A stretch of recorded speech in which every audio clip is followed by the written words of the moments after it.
Okay. All right, let's fucking blast off. Let's get started. Ladies and gentlemen, boys, girls, and MBs, we got a lot to talk about today. Obviously, I've taken 2 days off, so there is a tremendous amount of news that occurred in the past 2 days that I took off. You already know, Israel unleashes hell on earth in Gaza, plus bombs, plus attacks UNIFIL in Lebanon, while U.S. sends 100 troops to defend Israel. Third Trump attempt, Ibs panic as polls tighten for Trump. Ilmar is a cretin. Chaperone video and more. The third attempt is not a real attempt. He was a Trump supporter. We'll get to that. Okay, you're making me spoil it. God, I hate Bill Maher so much. It's crazy how much I hate that motherfucker. I swear to God. Okay. All right, let's blast off. What is this? Oh, I missed this one. Y'all made so many blast off memes, dude. It's crazy. Okay, I'll use this tomorrow. Yeah, the first one was a Trump supporter too. I know, dude. So was Ryan Ruth. Ryan Ruth voted for Donald Trump in 2016, chat. Like, I'm sorry. Every single person so far that has been apprehended as an attempted shooter or whatever is literally all former Trump supporters or active Trump supporters. Like this last guy, he's like, I don't know why you guys are doing this to me. I am a Trump supporter. That's what he said. While you were on books, what was the book about how Obama betrayed his base and sold him out to the DNC or whatever? Been looking for it. It's We Got People, Ryan Grimm. I think it was called We Got People, right? It's his first book, not this last one. Anyway, folks. Look at the people he met. Well, oh, this is the guy who who was arrested. Yeah. He literally got arrested because he meets the markings of an assassin. Because he's the most average fucking Nevada Trump supporter of all time. Of course he has a shit ton of guns and he has a fucking fake like sovereign citizen license plate.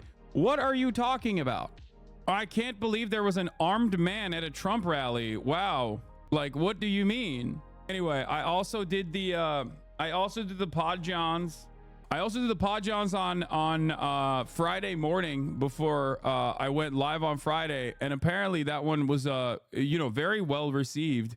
Here's one clip off of TikTok that they posted. There is a massive amount of right-wing radicalization that has been occurring, especially in younger male spaces. Everything is completely dominated by right-wing politics. If you're a dude under the age of 30 and you have any hobbies whatsoever, whether it's playing video games, whether it's working out, whether it's, I don't know, listening to like a history podcast or whatever, every single facet of that is just completely dominated by center-right to, I wouldn't say far-right in the same way that it was back in like the 2016 era at the end of like Obama's administration, but like definitely center right to Trumpian right, like openly Trump right, not like genuinely neo-Nazi. That part is quieted down a little bit, but like they're like 90% of the way there for the most part. And that's it. Everything that they see is right-wing sentiment being expressed by individuals that they find charismatic, thought leaders, influencers that they subscribe to. And I think that is some of the reason why you see this movement. YouTube comments are incredible. Lots of 40+ people claiming you changed their decades-long belief hustle. Yeah, that was actually kind of shocking. I was genuinely confused by this. Part of the reason why I was genuinely confused by this is because like there are apparently a lot of you showed me to your parents and they like actually watched. Hassan is right. I'm a Democrat at 41. The campaign is making me sad. They keep moving right. I want them to move left.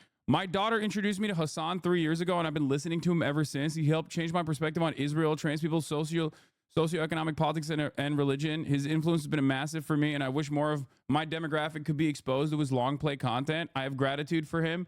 That's crazy to me. I did not know that it was like that. I didn't know it was like that. As a longtime listener and a fan of Crooked Media, Offline is my favorite of the bunch. It was really interesting to hear someone talk who is very clearly left and not just liberal. It kind of opened my eyes to the fact that PSA can be a bit of an echo chamber sometimes. Having this fresh perspective injected into the show was really good for you guys and the show in general, I think. I'm also impressed with how much information and statistics this guy has ready in his head like that. He really knew his stuff and didn't talk out of his ass, but backed it up with data and polling. Great interview, John. Yeah. You are good without derailing chatters. Yes.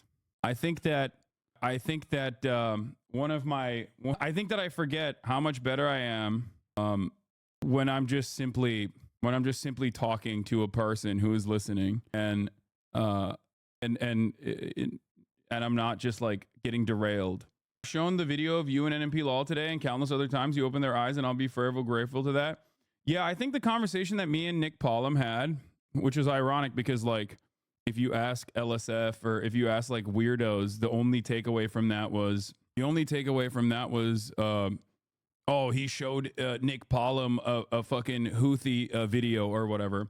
But I think ultimately that video was very instructive, very informative for someone who like kind of doesn't understand the basics or whatever. I don't know if we ever actually posted that.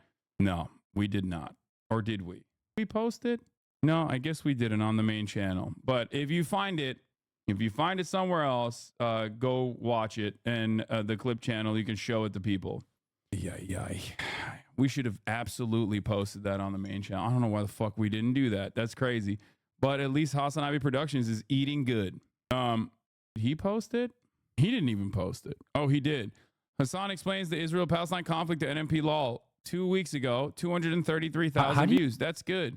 I introduced you to my mom in 2020, and recently you gave her a shout out. And now she listens to you every day on YouTube. She's a 60-year-old teacher. I work at a state college and help non-traditional high school grads start college and getting my master's. Hope to run for Congress in the next 20 to 10 years. Hell yeah. Anyway, I try my best, and I think it's I get a little discouraged from time to time, but it's good to see that like I have some level of normie appeal like this, because we do get trapped in our echo chambers online, and we do end up forgetting that like normies and their reaction to my sentiment, to my commentary, is entirely different than the people who are desperately trying to make me look a certain type of way. You know what I mean? I'm glad it's on the hunt is sounding the alarm about right-wingers' total dominance over the young male demo. If you're a dude under 30 and you see it in your group chat, social feeds every day, so far the progressive establishment has failed to invest in creative solutions to compete. I think a lot of people don't understand that like my analysis of the situation isn't simply to like flood the market with like liberal content though, because I think that there is a problem far larger than that. And I think there is an education gap for young men. And I think that education gap creates an opportunity gap for a lot of young men, especially when you pair that up with the entitlement that is baked into a patriarchal construct that you are born into, that you're conditioned into socially.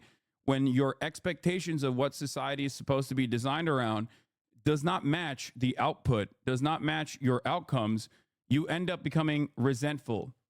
Okay? You end up becoming resentful, you end up becoming angry, and you find yourself infinitely more susceptible and infinitely more open to and primed to right-wing radicalization. There's the other side of this, of course, that is like really silly, but I think a lot of people ultimately look at this stuff and say, oh, it's because the left is so intolerant towards men or whatever. I'm not. I'm a man. I'm very bro-y. Sometimes the other aspects of the quote unquote online left get mad at me for those, particular values or the aesthetics, but it doesn't really matter. It doesn't really matter, right? It literally doesn't matter. It like in the eyes of so many of these people that like watch, I guess like Sneeko or watch, Aiden Ross, like they don't see me as a masculine figure regardless. They see me as a pussy. And I think that is, in some ways, wish casting, because they see me as a pussy, basically, because like I'm a liberal in their minds. I'm a libtard, right? So for them, they don't like it's more so just like the ideology. That's what matters more, not like your physical presence, not the way that you carry yourself. None of that matters. What matters is, are you a right winger or not? If you're a right winger, that means you are actually a masculine figure.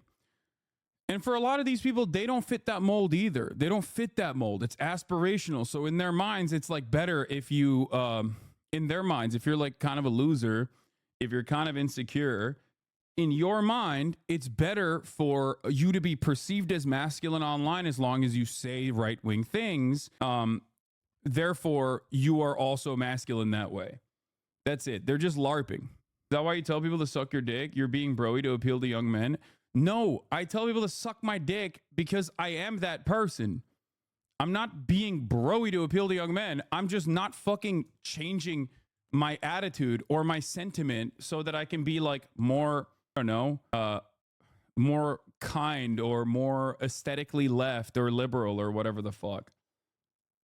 Okay, that's it. I find it to be stupid. This is just who I am. Why the fuck would I change it? This goes back to the UFC conversation about creating a character because you said you don't do that. Exactly. Yeah. I think it's also a dynamic about being online. Okay. The more we present ourselves online, the more we exist online as opposed to existing in the real world, the more our outward presence online changes. Like the more that becomes a more important part of our lives, right? And that's the thing. I think that when you're online, your outward presence online can be very different than who you are in the real world. That's why a lot of people personally think, like amongst content creators. So I'll give you an example. A lot of people personally think that being toxic and being edgy is actually the only way you can be real, right? They think someone like myself, or even the likes of like, I don't know, Pokimane or all these other content creators are like faking it. They're actually fake. They're not real. Like they can't be real because like when you're online, you say edgy shit all the time. Like you have to say edgy shit. That's like the only way to showcase authenticity. You cannot be authentically yourself and be like a person who doesn't want to harm marginalized people.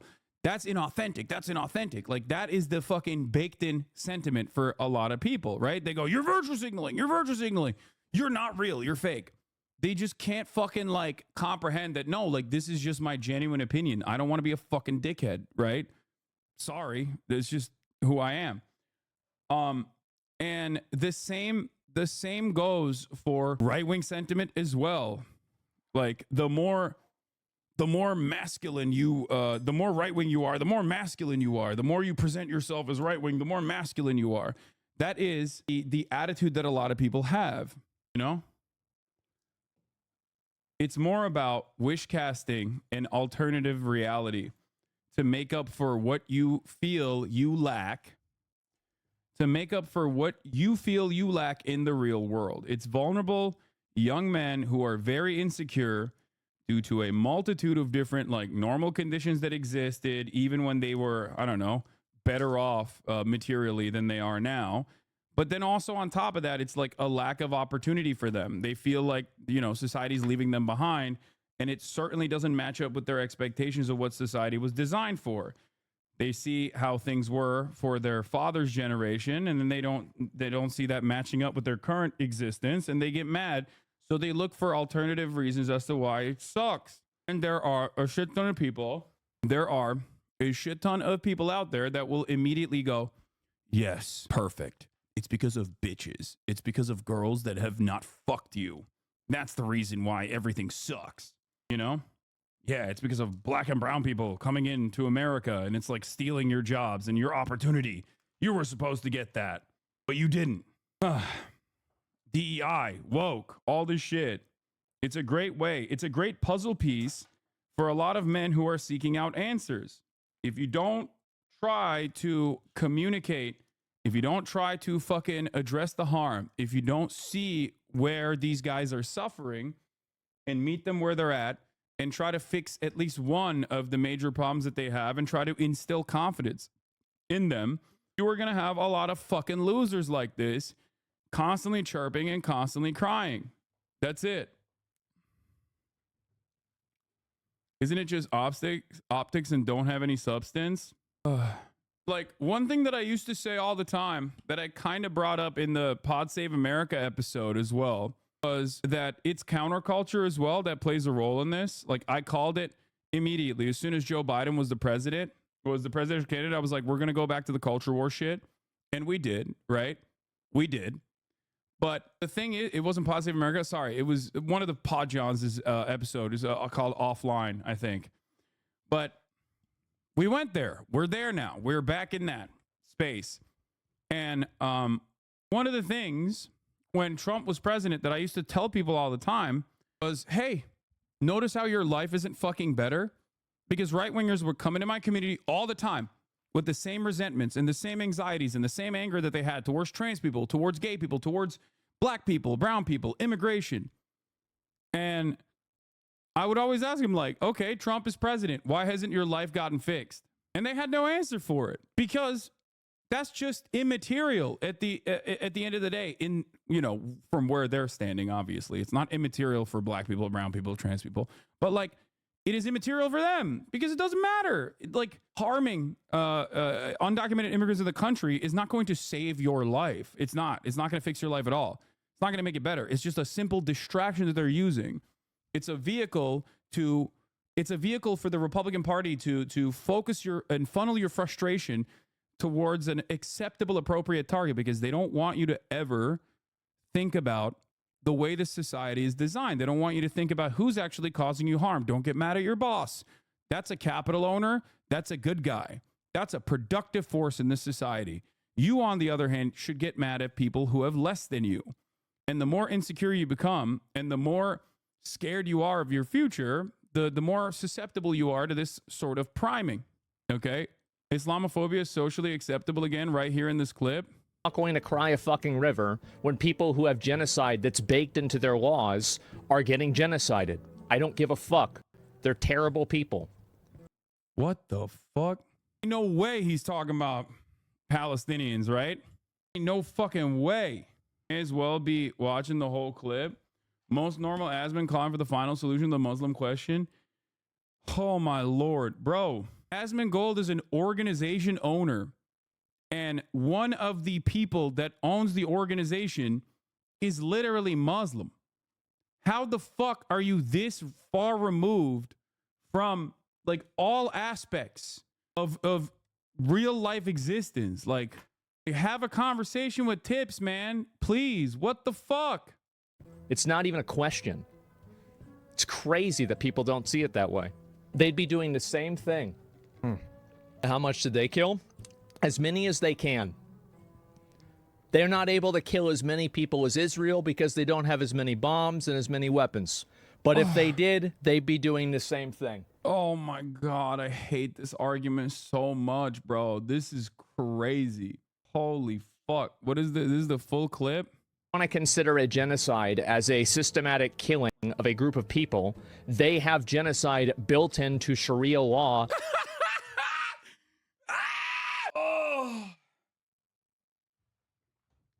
Bro, oh my God, bro, oh my God, oh my God, oh my God. Oh.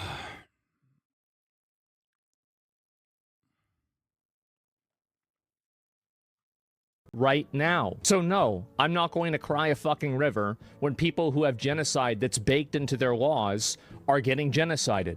I don't give a fuck. They're terrible people. It's not even a question. It's crazy that people don't see it that way. They'd be doing the same thing. Asmongold, come on, dude. And how much did they kill? As many as they can. They're not able to kill as many people as Israel because they don't.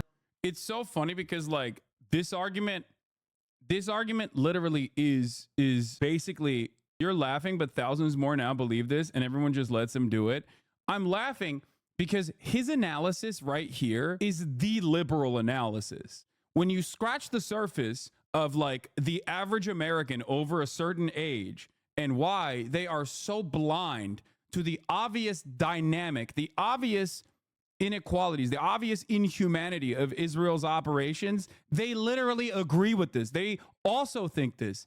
You only arrive at this conclusion after years and years and years of social conditioning that justify the war on terror, America's war on terror. The unironic justifications for this war on terror required the dehumanization of Arabs and Muslims and every single person that lives in that part of the region. Because if you were to look at the situation, okay, and recognize that humans are being blown apart every single fucking day so that America can secure oil fields in Iraq, you would go crazy. So you have to either, on the one hand, omit key details, but also every single time you cover the atrocities, have to make it seem like they are, you know, worthy targets or collateral damage that is permissible. Why is it permissible? Because they're not really fucking human beings. Now, I thought we as a society had moved past that point. You know, Joe Biden pulled out of Afghanistan. I thought I was wrong. I mean, I thought that like maybe America was turning a page on Islamophobia. I was wrong. I mean, it was wish casting. Okay, obviously those underlying resentments never really go away, and it takes so much more time to actually rewrite and make people understand that, like, no, these people are human beings, right? Having said that, however, of course, it makes sense that he has. Palestinians never hurt anyone. They've been colonized, occupied, persecuted their whole lives. Palestinians are an ethnic group of the Levant. They're not all Muslims or Arabs or Christians. The way they're conflated and generalized, the whole is racist as fuck. If this was done to any other minority, people would be up in arms, wailing like demons. So incredibly racist, peak insanity. Yes. Okay, that is the whole point.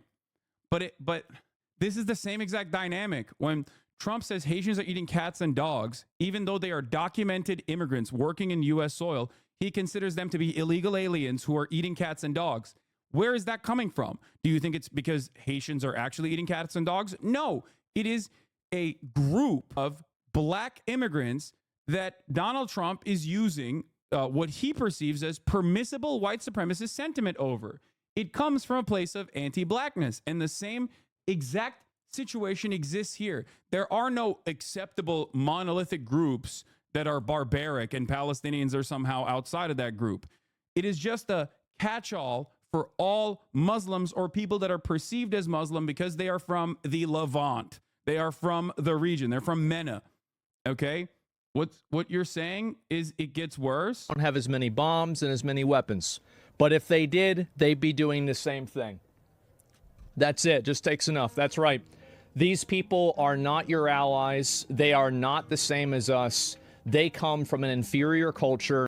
Asmongold, your co-owner of your organization, you are calling a person from an inferior culture. What are you doing? Log off the internet, stop reading fucking Reddit, and go talk to some real humans, please. I know you could talk to Wake, okay? Talk to Wake. Talk to Tips. Talk to a human, please. This is like, holy shit. That is horrible. It kills people for their identity, and it is directly antithetical to everything Western values stand for, and it is an inferior culture in all ways. It is that simple. Bro, this is straight up one-to-one what Nazis said about Jewish people, what like the most right-wing approach to this conversation. This is insane. Okay? This is absolutely nutty. I hold on. Oh, I forgot to answer the fucking... I forgot to respond to fucking Newsweek. Reactionary propaganda. I'm gonna... Okay. Oh my God. I can say that I see Americans as terrible people who have genocide baked in their system. This is just like... Guys, how can someone not immediately recognize the problem with calling another culture inferior? Americans, man. Americans.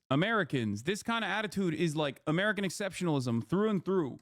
This kind of attitude, American exceptionalism, literally is the same thing. You're just removing American exceptionalist sentiment that is baked into American society, Western superiority. You're just taking the thing that shelters it and the thing that makes it like the norm. When you remove the outside patina, the skeleton remains. This is the skeleton. This is the bare bones, okay? This is the bare bones of the argument.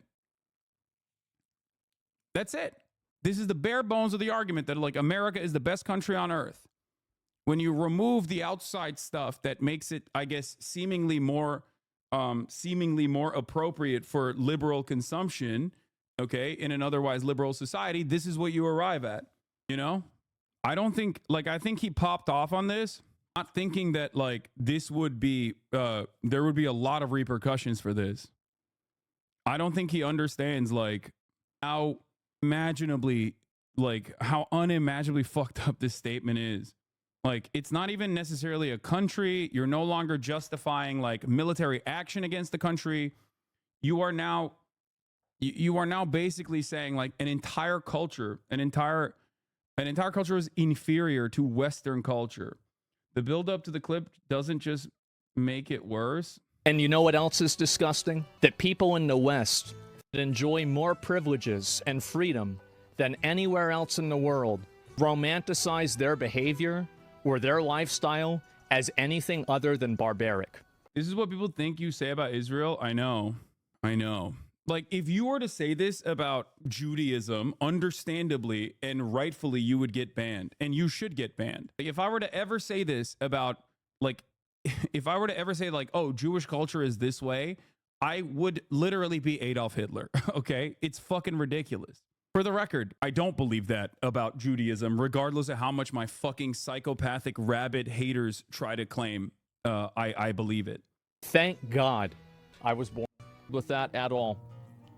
I know plenty of Muslims that respect gays. Well, I'm not talking about Muslims. I'm talking about people in Palestine. The truth is that that's what they do. Dude, come on, dude. What? Palestinian culture as a whole? How the... Dude, this is your brain on Reddit.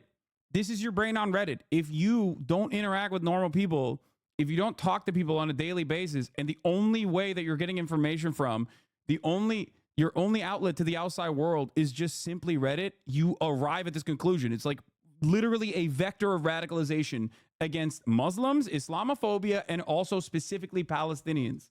That's crazy. It's also additionally ironic when we talk about LGBTQ support, because this community fucking, like, his community hates gay people in representation and shit in like video games. So what the fuck? That's the other part of this that I don't understand. It's like, oh, Western culture is so superior. We love the gays, except I fucking throw a fit every time I see them in my video games. If I see a woman in a video game, I lose my fucking mind. But it's bad when Palestinians, I have imagined an alternative reality when Palestinians also do that. And I hate it when they do that. What the fuck? Yeah, his subreddit is really bad. I know.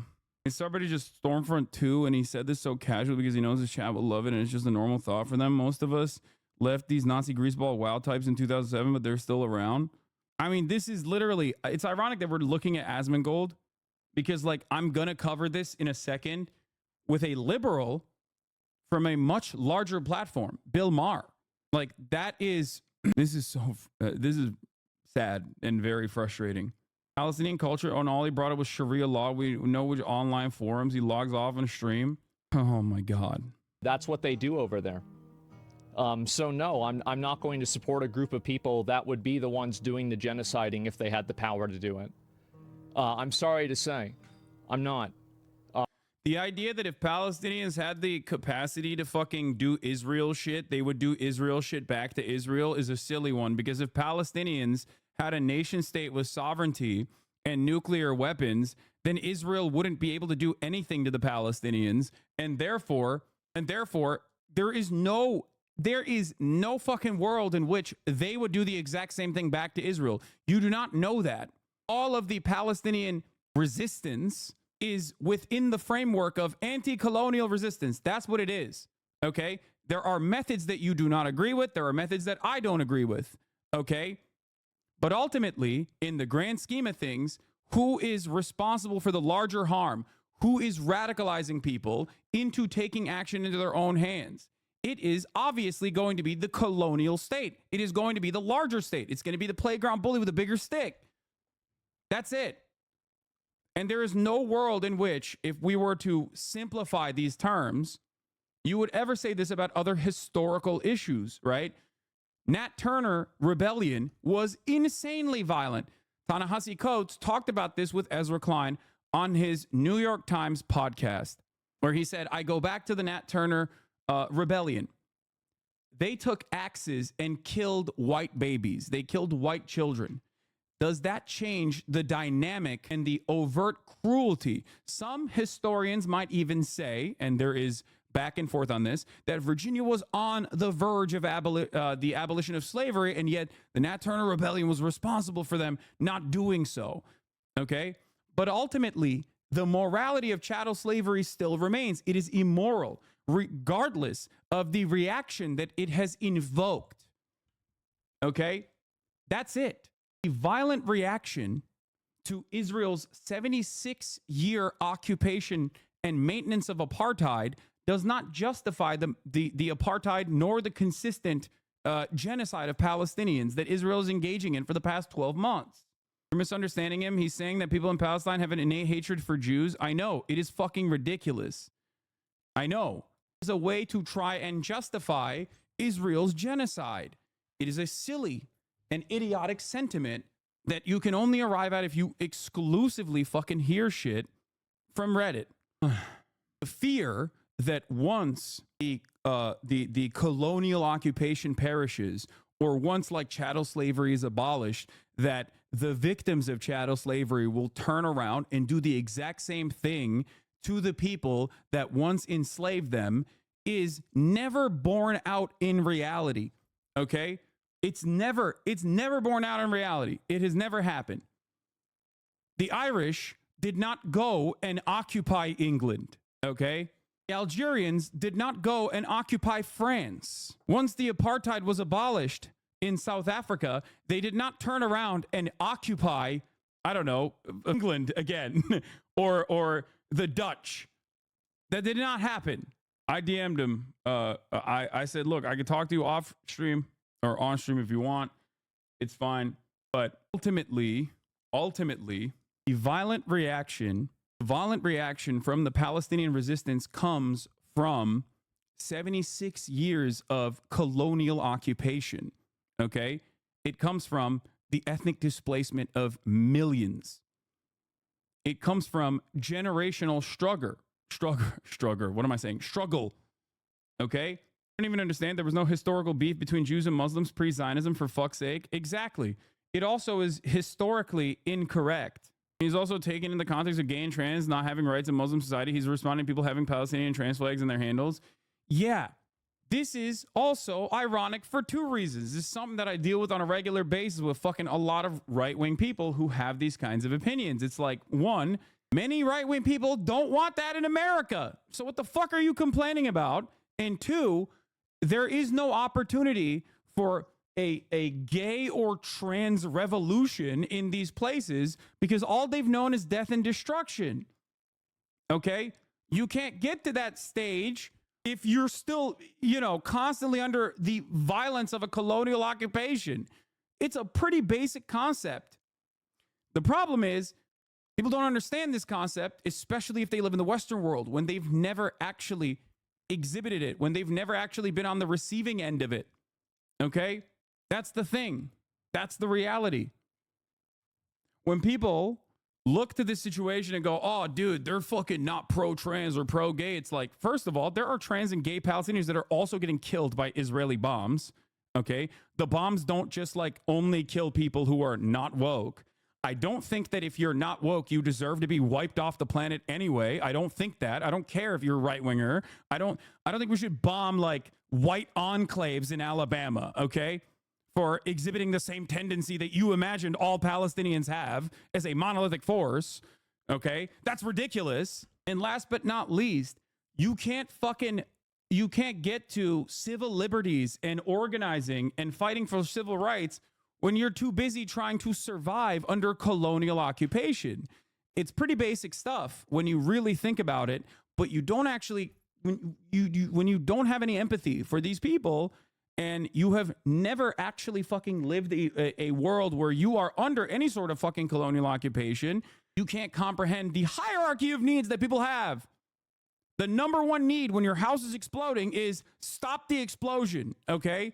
As a white leftist in a white enclave in Alabama, please don't bomb me. I'm doing my best here. I would never advocate for that. I'm not one of those people that's like, oh yeah, Hurricane Milton, good shit. I'm glad it happened in Florida. I don't believe that. I think that's fucking stupid. I want to help everyone. That's why I fucking advocate for Medicare for all. Medicare for all means for all, okay? Everyone needs healthcare. Everyone deserves healthcare, regardless of what their political advocacy is, even if they're fucking assholes, even if they're horrible monsters, even if they're Nazis, okay? Unconditionally. That's why I also believe in rehabilitation. I know you might go off on me, but say what it really is. Hatred and racism. This is racism and hatred. He said it so smoothly and comfortable. He was able to say the same to African Americans, Asians, anyone not white. No, it is. It is racist. It is absolutely racist.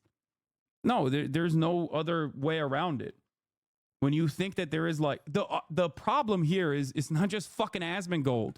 The problem here is that the motherfucking president, the Democratic Party's leader, has said similar things. Okay? On Holocaust Remembrance Day, Joe Biden went on a national stage and said that Palestinians exhibit an ancient anti-Semitism. Okay? What has become permissible in these spaces in terms of like what you can say about Muslims, what you can say about Palestinians is unimaginable, dude. And I know the alternative is Asmongold could quite literally turn around and be like, you love terrorism, you love Hezbollah, okay? You love the Houthis, and garner a shit ton of support from some of the worst people online, okay? And that's it. That's it. Why do you always say the majority of Americans want a ceasefire, support Palestine? Seems to me that it's the opposite. You think the majority of Americans also agree with Asmongold about video games? Like, what the fuck are you talking about? You don't have to invoke the majority. You can have a very outspoken minority that lasers in on these things and are like incredibly passionate. And that's all it takes. Anyway, let me finish this off and then I'm going to move on. I don't have any sympathy for them. I'm sure at some degree there are people that are caught in the crossfire. This is sad. But at the end of the day, this is an immoral, evil culture. I truly believe that. I think there's nothing funnier than saying that the Palestinians live in an immoral culture, an inferior culture, while you live in the United States of America and you are advocating for the death and destruction and the genocide of the Palestinian people. I think that is the most immoral thing you can say. That's it. I think there is nothing more immoral than taking a pro-genocide position and try to justify it by saying, "Oh, well, the people that they're slaughtering are fucking immoral and barbaric and inferior." Holy shit! Like, I know everyone's like, "Oh, what do you mean? Have you seen Asmongold's bedroom? Like, he's saying that from a fucking house infested with cockroaches." Like, I don't care. Okay, I don't care about the fucking aesthetics. I don't care about any of that shit. Like, that shit's for the birds. Okay, that's like funny. Haha, I got it. He doesn't drink water. Whatever. I don't give a fuck. Okay. That part doesn't matter. I mean, that'll get you a lot of fucking likes on Twitter, for sure. But ultimately, I care more about how many Americans also exhibit this tendency and genuinely believe this shit. It's fucking terrifying. Like, saying they're inferior, saying they're evil to justify the death and destruction that befalls them is so fucking horrifying. Why don't you talk to him, bro? I want to. I reached out. We'll see. He might be too far gone on this, especially considering that his business partner and co-owner of the organization that he's a part of is literally Muslim. Like, that's what's so crazy about this. He has people that are in his immediate life that he could talk to, not just Muslim people, but like someone like Wake, for example, who is a brilliant, very smart, very kind, very empathetic person. Yeah, an Iraqi Muslim migrant. Like, anyway, that's crazy, man. That's actually fucking nutty. That's a nutty thing to see, especially when this is happening. This happened over the weekend. Patients connected to IVs were engulfed in flames after Israel launched missiles at the Al-Aqsa hospital. That's what happened over this weekend. Israeli attack ignited a deadly fire in a hospital tent camp at Al-Aqsa hospital. Israel has also refused any humanitarian aid from going into northern Gaza, as it has greatly escalated its genocide in northern Gaza since the beginning of October. Here's what the White House had to say. White House National Security Council spokesperson: the images and video of what appear to be displaced civilians burning alive following an Israeli airstrike are deeply disturbing and have made our concerns clear to the Israeli government. Israel has a responsibility to do more to avoid civilian casualties, and what happened here is horrifying. Even if Hamas was operating near the hospital and attempt to use humans as civilians as human shields. More than a year in, and still this war gives up fresh horrors. A sense of panic and powerlessness, not for what people have escaped, but for what they can see. In the wall of flames, those that can't be reached. The blaze sparked by an Israeli strike on a tented encampment for displaced people in the grounds of central Gaza's main hospital. Israel said it was targeting a Hamas command center in the compound. There were apparent secondary explosions, popping sounds among the flames. You and I will never agree on helping everyone. You're naive. Man, that's your fucking biggest gripe with me right now. You're so dumb for that. Like, I'm not even going to entertain this conversation. Here, eat the fucking 3-minute ad break at the top of the hour. Like, that's your gripe here, right? You're watching man-made horrors beyond fucking comprehension, and you're like, I don't agree that Nazis also should get healthcare. The entire fucking point of that is to make it solving people's material issues makes it less likely for them to be radicalized. Okay? There will still, of course, be, is Al Jazeera a credible source? Yes, it is one of the most credible sources, especially as it pertains to what is going on in Gaza. It's one of the few places where there are actual embedded journalists that are still in Gaza that haven't been fucking killed by Israel. Israel's killed a lot of their journalists in Gaza. Israel shut down the Al Jazeera offices in Israel. They also shut down the Al Jazeera offices in the West Bank, which is occupied Palestinian territory. But yes, as it stands, Al Jazeera is one of the most credible sources. They are one of the only sources on the ground operating inside of Gaza still. But it doesn't matter because we're not even watching Al Jazeera right now. We're watching Channel 4. Channel 4 is a British publication. Now, I need you to understand something here, okay? I need you to understand something. I mean, this is so fucked up. It is so fucked up. What thread? The thread has been deleted already? I don't even know what you're talking about. Israel has used for the past 12 months the same exact propaganda, only when it becomes an issue in Western media. Okay? They don't even feel the need to justify their atrocities when you don't pay attention. When you do pay attention and make a stink about it, then they deploy the same tactic over and over and over again. And the tactic that they deploy is they're using human shields. Now they're using it in Lebanon.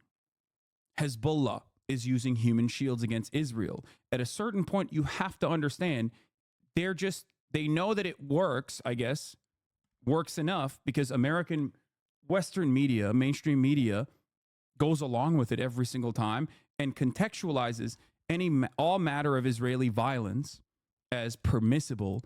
And they're doing this to the United Nations, okay? Israel also has attacked the UNIFIL encampment. These are fucking Irish and Italian and Western nationals that are supposed to be protecting by putting their bodies on the line, by putting Western white bodies directly on a blue line to make sure that Israel doesn't fucking pass that blue line. Now they're attacking a UNIFIL camp and saying that Hezbollah is using this UNIFIL camp as a human shield. What is crazy about this is that this completely goes against all matter of international standards.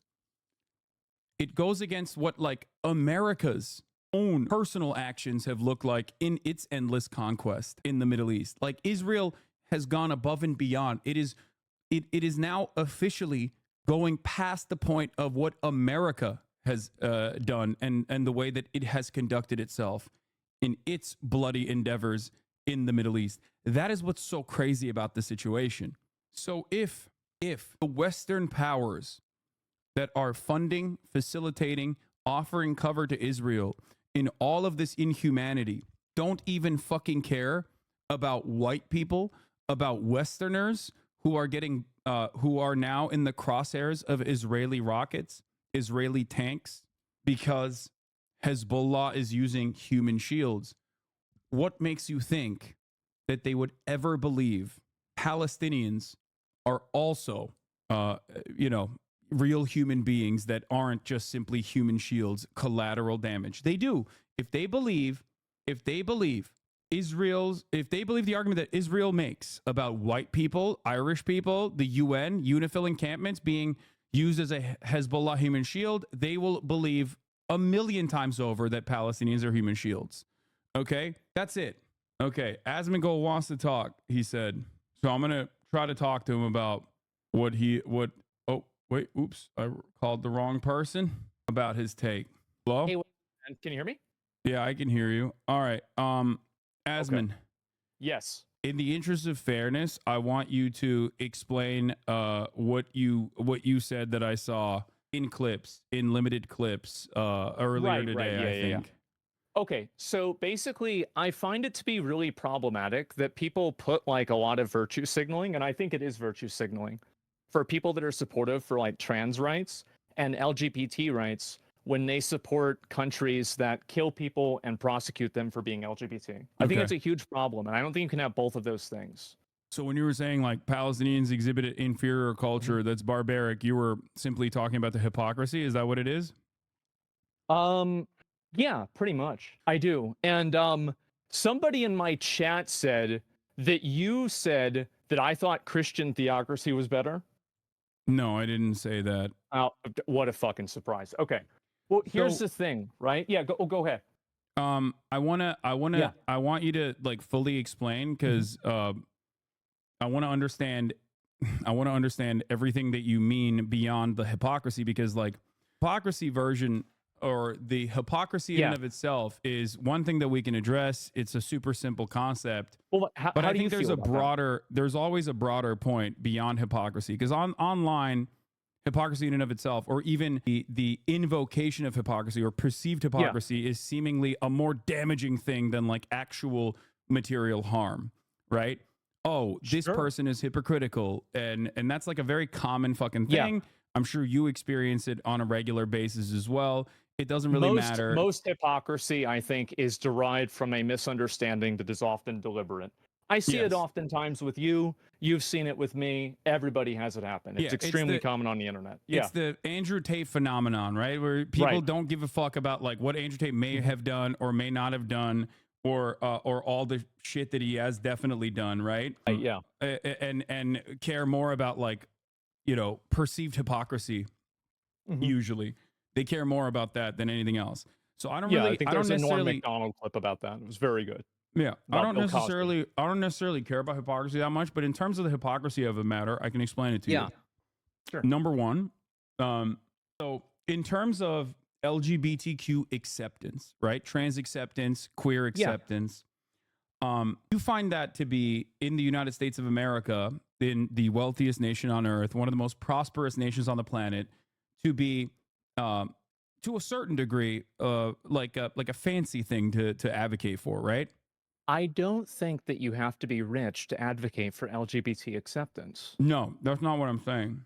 Okay, what are you saying? Sorry. No. What I'm simply saying is that LGBTQ representation in video games is oftentimes considered to be something that is like unnecessary, or something that is Oh, considered you're talking to about be like in games? in games, in facets of culture, in facets of media. Yeah, sometimes it happens. It feels like it's inauthentic. Yeah, sure. Okay. Well, wait, is there a positive example of LGBTQ representation that you can think of in mainstream media in recent years? Sure. Just so I understand what the dynamic is there. Did you play Final Fantasy 16? I did not. Oh my god. So they had a character in Final Fantasy 16. His name was Dion. And he was like the prince of an area. He was like the, like person who could like channel Bahamut, right? And he was gay, and it was part of the story. And they actually blocked sale for that game in some places in the Middle East because Square Enix didn't want to censor the game for that reason. And I respected them a lot for that. But that was wait, they refused to block the game? Is that what you're saying? Yes, Square Enix did not do that. And that was a good representation of like gay or trans. Yeah, I think so. I really do. Okay. I think that whenever you create a character, that the character's personality, sometimes it feels like when characters are added into stories, especially if they have like an LGBT like lean to them, they can be turned into being like a one-dimensional like I guess identification of that person. And it's like they make like an overt effort to talk about that and discuss it. And I feel like in a lot of times it can come off as patronizing or talking down to the audience. Okay. It feels very inauthentic to me. Okay. So Yeah. there are instances where there's like gay representation, trans representation that's like ham-fisted, and just simply Yeah. added on as a Yeah, I think not so. a not a necessary vehicle for narrative development, but instead simply for identity points, right? Sure. To Yeah. to do diversity. Okay.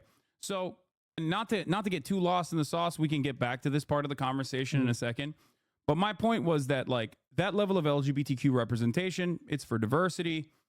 It's for marketing purposes. Usually, it's just like sometimes it could be shitty narrative devices, but ultimately it doesn't really matter. But a lot of people still get mad at it, right? A lot of They people in the do. Western world still get mad at it. And for me in particular, there is a hierarchy of needs for and that all human beings respond to, all human beings exist under. Is this like a Maslow's hierarchy of needs, or is this like Yes, something else? Maslow's hierarchy of Sure. needs Okay. is appropriate, but like there's a Got it. higher standard because the Maslow's hierarchy of needs usually is under the confines of like at least a developed country, where a developed country that is not constantly being bombarded or victims of like colonial occupation. My point is that Palestinians are not inherently anti-gay or anti-trans or anything like that. There are gay Palestinians, there are trans Palestinians, both living in Gaza, in historic Palestine, and also certainly outside of Gaza. Well, The is it problem against is the law? the problem is there is no time or space or opportunity for them to engage in queer liberation, let alone, you know, advocate for more representation in their artworks, for example, when they're too busy being bombed and destroyed and killed and ethnically displaced for 76 years under an apartheid regime that is a settler colonial occupation. Okay. Real quick. You don't think that I support Israel, do you? I don't, but I think Okay, that good. no, I don't think you support Israel, but I think you No, saying I that don't. like Not at all. Palestinians are immoral or evil or have an evil antiquated culture or are I do. barbaric I is think not that. only ahistorical. What's up? I do think that. Yeah, I mean, I think well, you're wrong. I don't know, man. Like, how can you be in support of a culture that tells people that they can't be who they want to be? Like, I mean, like, really, I mean, if I was advocating for what the laws were there, I would get banned for hate speech. How's that Yeah. acceptable? I think you are misunderstanding what their culture is, what the Palestinian culture is, and you're also not setting the standard under the material conditions in which they exist. I don't Like think that you can do that. So there are a for number of other example, countries. for Okay, example. okay, let me go after this. Okay, no, you go ahead. But I will give you more historically appropriate points in Sure. a second. So basically, the reason why I don't like what they do is because it's based off of a religious theocracy. And so you can look at other religious theocracies in other countries that aren't being bombed. And the one commonality that they have is that they all suppress people's identity and they express their freedom of expression. And I think that any culture and any type of government that is derivative of a religion is fundamentally inferior. I think this is true with any book. It's true with Judaism. It's true with Christianity. It's true with Islam. It's true with Hinduism. I think it's Mm-hmm. true with anything. And I find it to be very problematic that we're using these books as a guideline for like how to make laws when these books actively encourage killing people for different types of identities. And obviously, like, I understand that there's like a huge spectrum of people that are part of any culture. There's people that are way more progressive, people that are way less progressive. But what I see is that I see countries that have laws that haven't been bombed, right? You look at like Saudi Arabia or like Dubai. A lot of these other countries still have the same types of expressions or same type of restrictions on the expression for LGBT. Mm-hmm. And I find that to be problematic and inferior.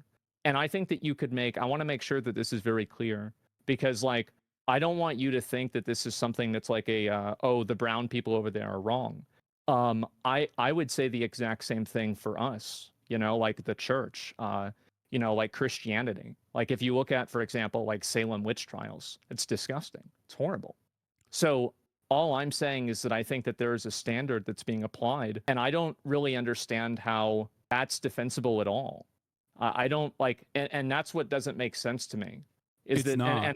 like okay, It's well not. go ahead. Yeah, go ahead. But here's the problem. Okay.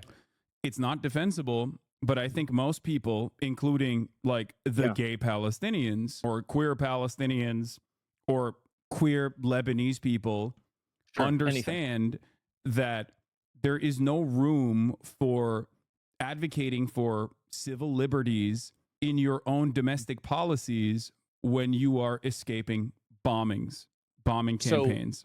I see your point, So but do you this see is my the point reason. that This is the Sorry, reason go ahead. why so many of these countries, Mhm. whether it be Iran, whether Yeah. it be Afghanistan, whether it be Egypt, or many of these places that were far more liberal from Western standards, from the Western understanding of like social liberalism, multiple decades ago, before Western intervention, are no longer as socially liberal as they once were.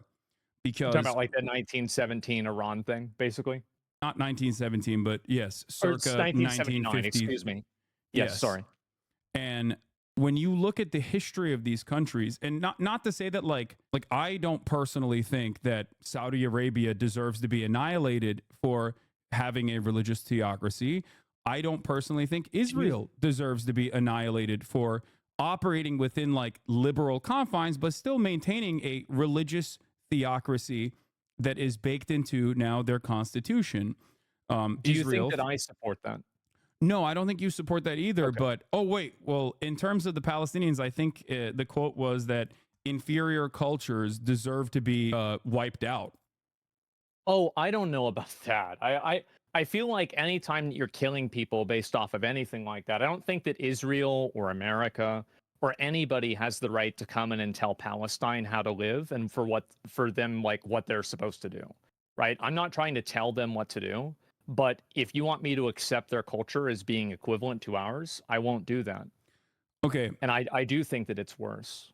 okay, but culture. You understand that culture changes throughout time, and it is directly a consequence of like how people or what people are experiencing in the United Well, States I of think America. that we're evidence of that. We're evidence of that because like we're Yes. much farther along. So Yeah, I so think a do lot you of places think are do you less think like I don't think you would agree that bombing places makes them more tolerant to Absolutely not.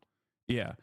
Okay. And I don't think that Absolutely you not. I don't think that you think that like nuking America, for example, circa 2013 when gay marriage was We're not going to bomb the gay into them. I understand that. okay. You're totally right.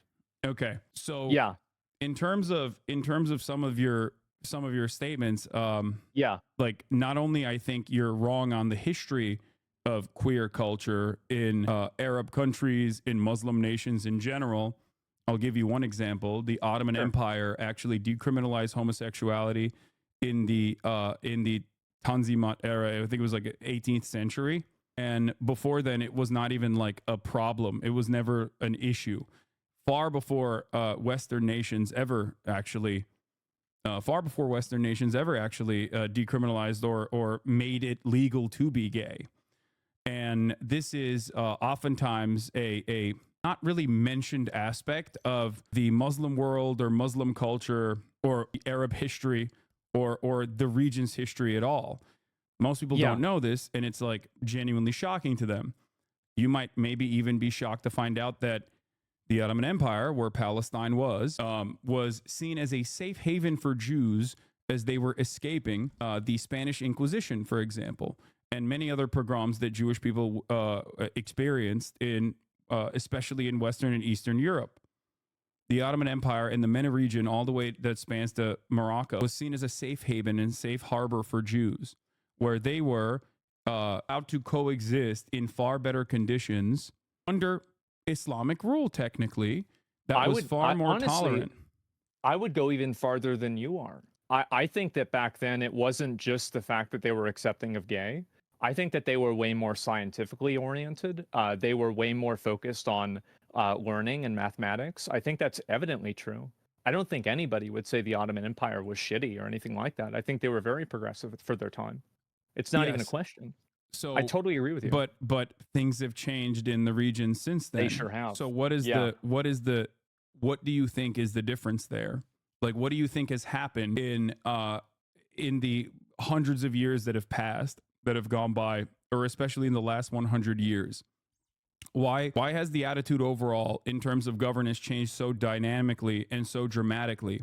I think there's probably a bunch of different reasons for it, right? I mean, it's not like one reason, but I don't think that if are we trying to imply that it's like American imperialism and interventionism that's caused this to happen?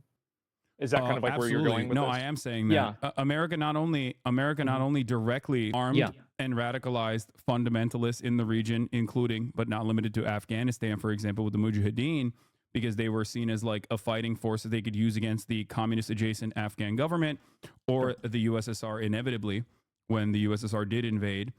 But also beyond that, the most nationalistic or the most militant fundamentalists were perceived in Iran, for example, as the true liberators that were not that were willing to fight against the Western-backed Shah regime, the Western-backed monarchy in Iran.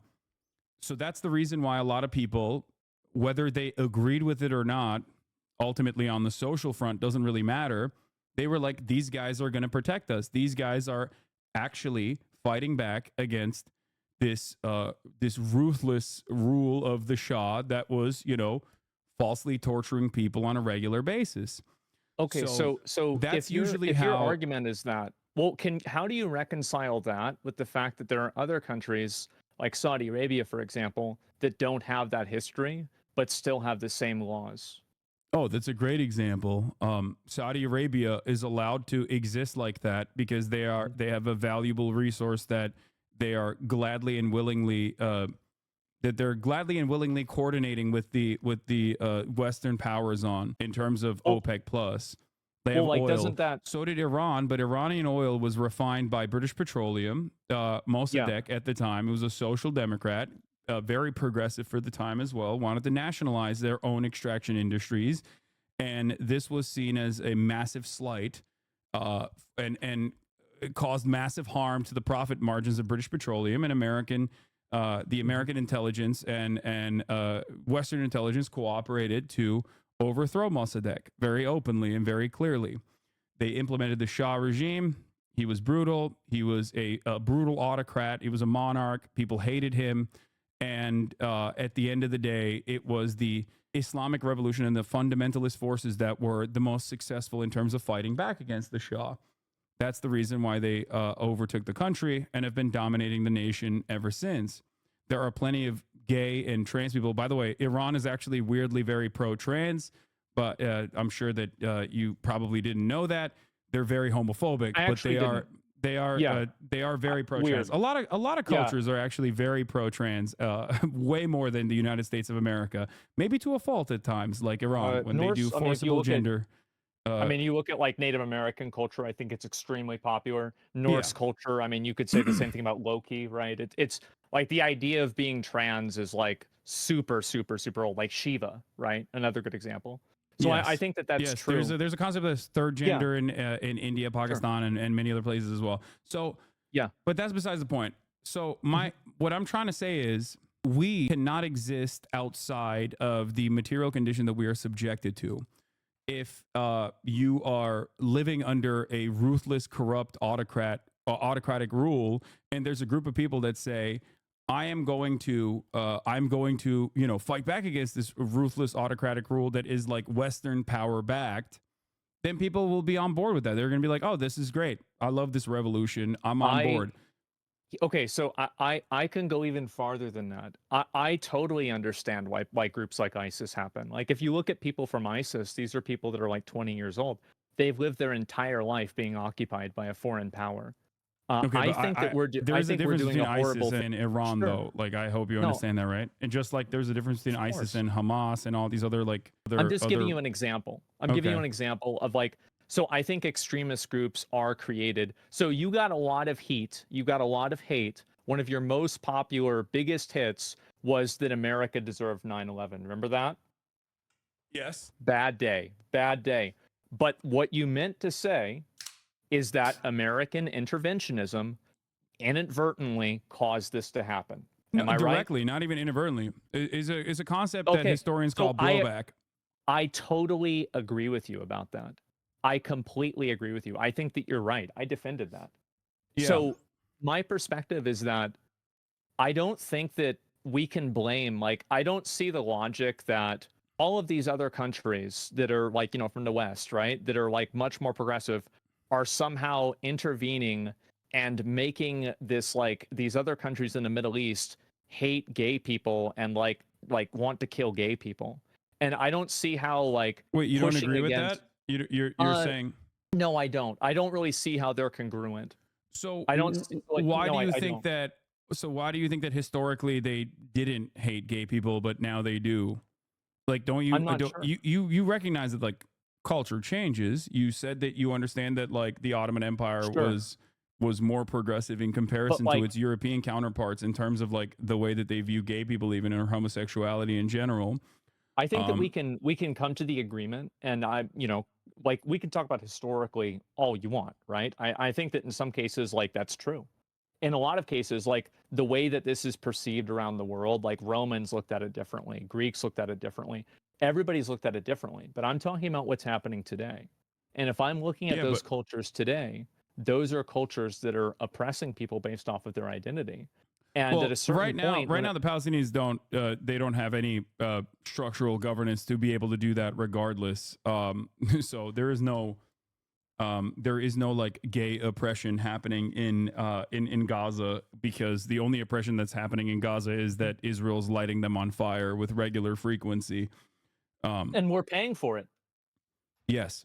So, um, in terms of like Islamist Yeah. fundamentalism, right? Yeah. In terms of Islamist fundamentalism, or Mhm.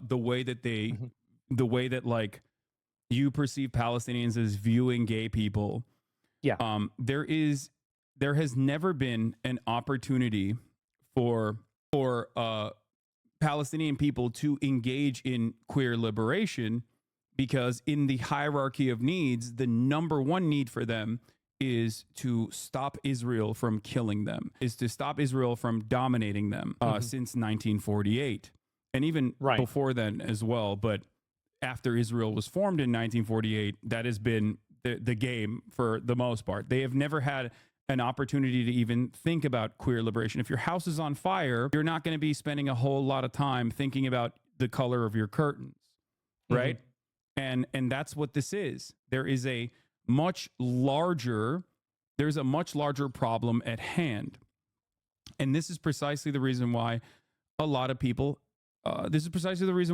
actually never fully comprehend this. But a lot of leftists in the Western world do understand that intersectionality, and regardless of like the perceived queer phobia from Palestinians and Mhm. Palestinian governance, they still of course offer solidarity.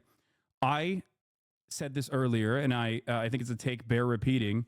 I'm in Sure. favor of Medicare for all and universal social safety nets in the United States of America unconditionally. I do not believe in refusing to offer, for example, any sort of health care to a person because they're a Nazi, even, right? That's an I extreme and case. I think that they I deserve agree health care. with you. I agree with you, and I would even go farther than that. I think that if somebody's an illegal immigrant, I don't think that we should ever tell. I think it's disgusting to tell a doctor or tell a healthcare provider to let somebody die or to let them bleed out or Okay. something like that just because of that. I completely agree with you. I had to pay my taxes recently. I'm sure you're probably about in the same place. It was 7 figures. And so I have no problem Well, with I live in that. California. It's pretty You got a significant, bad, yeah, it's but I don't not care. good. I don't And mind that. so I don't either. I used to be paying for people used to pay for my food stamps. Now I'm paying for somebody else's. And if Yeah. they raise my taxes to pay for Medicare for all, I would be happy and I would vote for that. So if you I would be understand very that, much in right? support for sure. So you recognize that. You say that like a religious enclave Yeah. in Alabama, for example, deserves to be wiped out for their understanding of like gay people, like a white religious enclave Oh, in oh, Alabama. absolutely not. I Okay. don't think that they deserve to be wiped out, but I would not advocate for them. I would not look at that group and say, this is a group of people that I support. So you can I would understand where the not confusion support comes people like from that. when you And I can said that see about that. Palestinians, That's why I right? wanted to.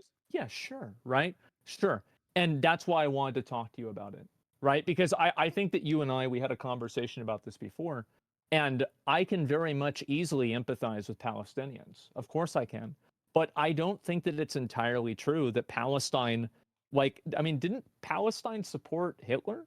Pretty No, sure they did. The no. mayor of Palestine supported Hitler. What you're talking about is the British colonial British colonial occupation put forward a leader. Oftentimes in colonies, when you engage in like colonial actions, like and British Mandate Palestine was obviously a colony of the English. They will appoint a person into a position of power that is more acceptable to British needs and desires in the region to dominate the people. This is, I mean, history is riddled with examples such as this one. The Palestinian Grand Mufti was a singular person who went and linked up with Adolf Hitler, and and you know, thought that he could coordinate with Adolf Hitler in terms of like ridding Palestine of the Jews. Having said that, however, 11,000, and that sounds pretty bad. it does. But yeah. when you realize that, one, there were also Jewish militias, early Zionist militias, that also sought out Adolf Hitler's help and tried to coordinate with Adolf Hitler, you understand that this has no bearing on an entire people and what their actual attitudes were. Not only that, but also 11,000 Palestinians actually fought alongside the Allied forces against Adolf Hitler. So Palestinians, by far greater numbers, actually fought against Adolf Hitler than the one British occupation guy that actually linked up with Adolf Hitler. It's actually a common historic Holocaust revisionist talking point that Israeli Prime Minister Benjamin Netanyahu once famously utilized as well, where he falsely claimed that Adolf Hitler did not want to kill the Jews until he talked to the Palestinian Grand Mufti, who gave him the idea of killing the Jews and doing the final solution. This was such a gross historical revisionist talking point that obviously the entirety of Israeli society actually criticized Benjamin Netanyahu for saying such But a he ridiculous... did want to get rid of the Jews, though, right? Yeah, but it's a singular person that has no bearing on real Palestinian existence, especially when much larger numbers of Palestinians fought alongside the Allied forces, right? I think that it definitely does matter if a figurehead of a country is supporting Hitler. It's not a figurehead of a country, though. It's the figurehead. It's an appointed person and that has no bearing. And for example, don't you feel like it's a bit unfair for you to attribute every instance of bigotry and bad behavior to being the West's fault? No, I think I have a very realistic and materialist analysis of these sorts of things, where I think that people don't have time to fight for gay liberation when, like I said, they're too busy trying to literally rebuild their homes after it's bombed, especially by a force that, you know, doesn't have like automatic heat-seeking missiles that avoid gay people. You know what I mean? They're killing gay people and trans people in Gaza every fucking day. Like, there is no... Like, gay liberation is not a real conversation here. It's just a mere talking point that a lot of people who defend Israel, not saying you do, but a lot of people who defend Israel try to repackage Israel's violence and contextualize it and make it seem more appropriate to an American audience that is sometimes pro-gay and pro-queer. It rarely ever works. A lot of queer people still don't give a shit. They're like, I don't care. Just stop killing these people is their attitude. So that's it. That's the reality of the matter, is that once Palestine is liberated, then they can have this conversation internally. But right now, Western forces are allowing the death and destruction of this people to continue. What do you think the odds are that after this stops happening, that the Palestinians are going to get together and say that it's okay to be gay?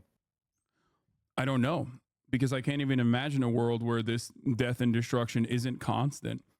But I would say that just like in the United States of America, you know, people inevitably evolved, inevitably fought back. And what do you think? I've actually got a really good question. An environment for queer liberation, even though to this day, there are still a shit ton of problems that especially trans people experience on a regular basis. Oh, I mean, it to me, I'm sure you're on Twitter probably more than I am. I'm not. And so really? Yeah, I deleted it off my phone. I rarely go on it unless I'm live. Nick did the same thing. I that's crazy. Wow. Okay. Well, okay. I'm on Twitter a lot. How much more racist do you think that it's gotten and like homophobic do you think it's gotten in the last like 2 years? I think it's Significantly. like 500x, right? Yes. Like it's insane. It's crazy. And I think that it just keeps getting worse too. And I'm curious, like, kind of what your viewpoint is, because we're talking about like kind of how like these different cultures are accepting people, and like now, what do you think about like Saudi Arabia and like the way that they're like, I guess, effectively sports washing things? I think that's the term that's being used a lot, right, with like esports, etc. Like, what's your take on that? Um, I think that Saudi Arabia is also a religious theocracy that Yeah, is simply trying to moderate their viewpoint in an effort to become more accepted by Western culture and bring in Western capital into the country. for sure. Ultimately, if they did become a queer safe haven, for example, overnight, there's still plenty of issues in Saudi society in terms of utilizing slave labor, in terms Yeah, of death and destruction that befalls like indigenous populations in areas where they want to do building projects, and beyond that, there is the whole genocide in Yemen. A lot of these things can be mhm, solved inevitably, and there were some initiative from China that brought Iran and Saudi Arabia to the table to stop the destruction of Yemen, for example. That was relatively successful pre October 7. But like there are a shit ton of problems in Saudi Arabia still. Having well, said just that, recently they just let women drive. yes, Very recently. Yeah, yes, no, a I'm fully aware lot of of the that. things Yeah, that people who use this kind of sentiment against Palestinians yeah. oftentimes will overlook Saudi Arabia or other Gulf states that have the exact same rules and restrictions. But once again, this is more so about allowing right wing sentiment to fester and dominate a society. There are plenty of members in the Israeli Knesset, for example, that also don't want women to learn how to fucking read and write. This Oh, does it's not, so bad. Like this doesn't, I absolutely. You're completely right. and there are plenty of people in America who feel similar ways as well. I've been Some of hearing a them, lot of bad things about women being able to vote. yes, Yeah. some of those people gain more prominence in society as society becomes. Some of these people end up gaining more prominence in society, and slowly but surely they try to reorient society to their own desires. That's the reason True. why a lot of people fight back against this sort of thing. Okay. That's the reason Mhm. why a lot of people fight back. Gay people, queer people, people who are aligned with them fight back against this sort of sentiment in an effort to make sure that it never turns into a society that does this kind of thing to gay people, queer people in general. So, Does it again. Well, we used to do it for a long time. I mean, gay marriage being legal is very, very recent. yes. And it's No, already, I totally support that. yeah. So, my point is, Yeah. we've never given the opportunity to many of these countries in the MENA region uh, to be able to have the freedom to continue developing and have their own civil liberties and have their own fight for civil liberties. And we will never be able to see what it would look like if they were given the opportunity without our intervention. We can only look to the past where that intervention wasn't as severe and point to a time when they were relatively open minded, especially in comparison to their European counterparts. But the way that we see what they do, okay, is never translated to the way that we operate here in the United States of America. How do I you think figure that that? dynamic. I think that dynamic stems from dehumanization of Arab people in general. That is unfortunately all too commonplace in Western media and in Western society.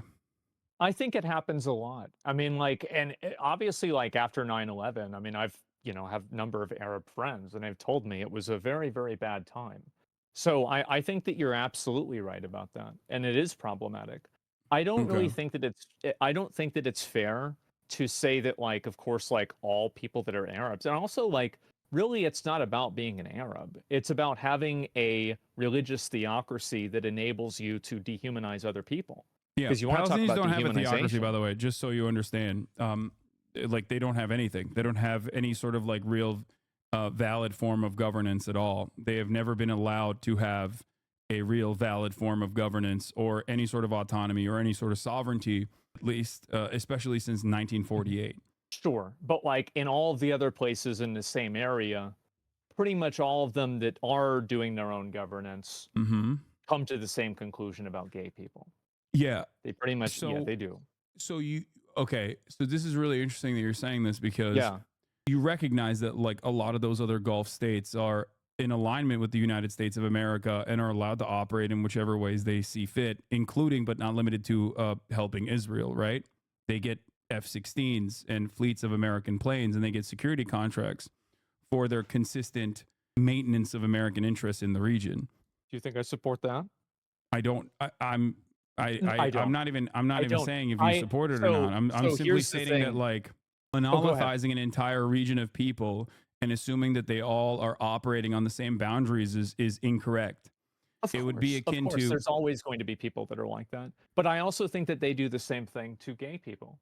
In the same way that like you're looking at everybody and they actually will do it. It doesn't matter whether a gay person is a good person or not. If they're gay in that culture, they can lose their life, they can go to jail, they'll have their okay. life completely ruined. Okay, Uh, you understand that there's a difference between a sovereign nation state that has been a monarchy that America has like funded and allowed to foster with whatever kind of autonomy, sometimes impunity, as a matter of fact, versus like the Palestinian population, though, right? I think that definitely there's a big difference, but what I'm saying is that I don't think Okay, that difference has been manifested. Like the difference is that when you have a culture that is derivative off of a religion that I think is oppressive and it hasn't been modernized, you have people that are using it as a tool to oppress other people. I do genuinely think that cultures that are built off of religions like that are inferior. And I okay, think that we've worked really hard to get away from that. And that work isn't done yet. I think it's still going on to this day. okay. And it's disappointing for me because I've seen things go backwards a lot. I think in the Mm-hmm. last 2 years, they've gone backwards in a tremendous way. You see it on social media. I saw like there was some bullshit thing about how 21% of Gen Z think Hitler had some good ideas. That's very concerning for me. It's extremely Mm-hmm. concerning. Yeah, I mean it's a lack of education It in is, America. among It's other really things. bad. But once Yeah. again, like what you are what you're doing is something that I see a lot, which is a conflation of conservatism and Mhm. reactionary ideals with members of an entire religion. So in the United States of America, right, you have really, really freakish religious guys, right? You have people who want basically the same governance that the Taliban has over Afghanistan, but in the United States of America. Like there are people like that. I think they've got a lot in common. Yeah. They do. I think it's So 9 out of 10. but Eh, then in the United States of America, I'm sure you know plenty of religious people who are very tolerant, even if not literally pro-gay and pro-trans. Even there are non-denominational Christian we've churches, for yeah, example, that we've are seen a lot of that. And I would apply, I want to make sure that like, because I think a lot of times in conversations like this, there becomes like this othering of like Arabs or like Islam. I don't really see that as an othering. I think that there's a lot of overlap between Christianity and Islam, right? okay. Especially in terms of like, you know, laws, et cetera, and things to believe. And I think that I would view a Christian, like one of these like super you know, like religious zealot Christian people, I would view them trying to push that on other people as the same type of uh basically inferior culture. I think that it is inferior. That's why Y- we fought for years and years and years to get rid of it. Okay. So yeah, obviously chattel slavery was justified by Christianity, and chattel slavery was abolished with liberation theology, which is also Christianity. So Christianity, religion, played a formative role in both sides of chattel slavery, both in the justification and maintenance of it, but also played a formative role in the end, in the abolition of it, right?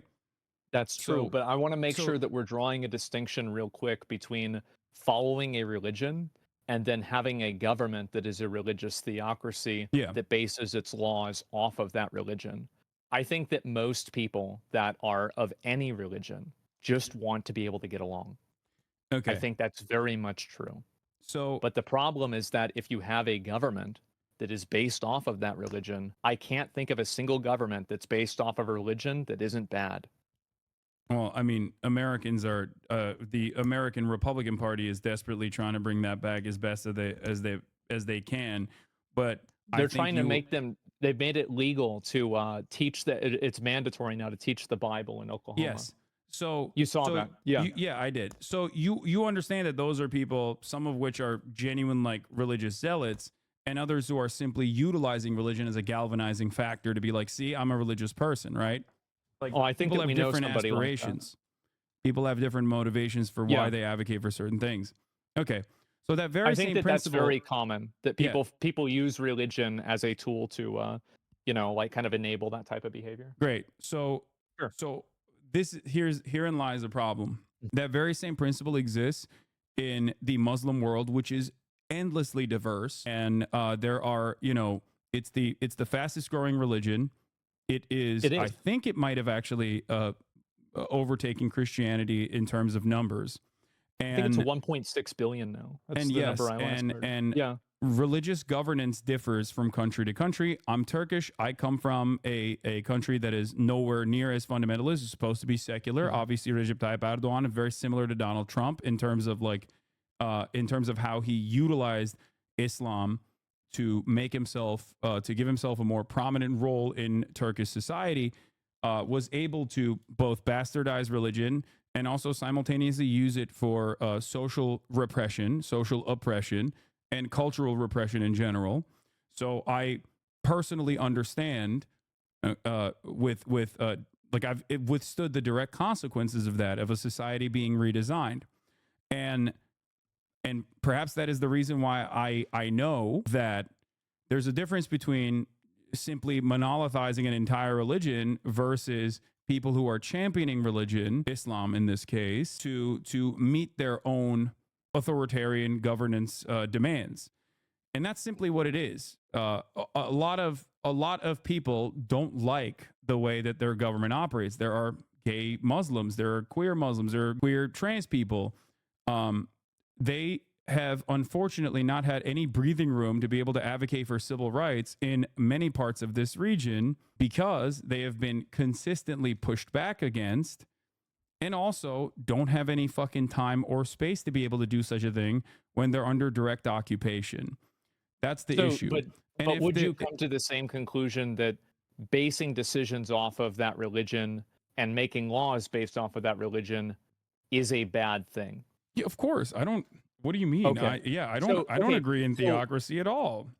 Awesome. But wouldn't that mean that it would be inferior? No, I wouldn't I say. I wouldn't say that any Okay. culture is inferior to one another. I would, No however, say way. that. I would, Come however, on, say that, man. especially as it pertains to Palestinians, the reason why I Yeah, don't think sure. it's inferior over the one another is that inferiority is a very dangerous and treacherous language to utilize, especially when there are hundreds of thousands of dead and wounded people that are in the crosshairs of Israeli violence. I think that it so works. if this is a semantics issue, and if like me saying inferior, if you think that that's dehumanizing or problematic, then I don't necessarily completely agree, but I can see where you're coming from. Well, the I reason would say worse, or you could replace that with any other word that is just like not as good as. yeah. But of course, that doesn't represent. But even the then, people, it each doesn't matter because then individual there's person. something that's better, right? The Sure, problem there is is. American culture or like American actions are not necessarily better. That's my point. They On are. the basis of like, on the basis it's not of even a question. What? If you have a country and a culture that allows somebody to get killed for their sexual orientation, that is a worse culture than a culture that doesn't. I think that There's literally there's no other way to look at it. there's something. So here's the thing: there's something that we do in the United States of America, or in the Western world especially, that creates this veneer, this aesthetic that we are somehow morally more progressive and more superior than other countries. I'll give you an example of Sure. Yeah. I can talk about like gay rights in general, but beyond gay rights, one thing that I could talk about especially is for example, slavery, right? Sure. We often talk about gulags and slave labor being done in the USSR, in the Orient, like all the way over you there, and brought how it up damaging that earlier. is. Whereas like Being used now slavery, in Saudi Arabia. yeah, exactly. sure. Whereas slavery is literally codified in the American Constitution under the 13th Amendment. It's just that slavery is appropriate as a mechanism of punishment for those who have done crimes. Another great example of this is bribery, right? We often look at like the barbaric nature of like Pakistani society or Indian society where bribery thrives. Sure. There's so much corruption. It's bribery. We have codified bribery under Was it lobbying? Under legal terms. Exactly. Right. Lobbying. Okay. So I see your point of view, but I don't agree with you about the slavery point. They used to take black people's teeth out of their mouths so they would give them to white people. We don't do that even to prisoners. No, I know, but it's still, but slavery is still an inhumane practice, right? Like you understand that, you agree with that. I do, but I'm saying that the level and the severity of like the American like transatlantic slave trade is like several measures of worse than the way that prisoners are treated here. Of course.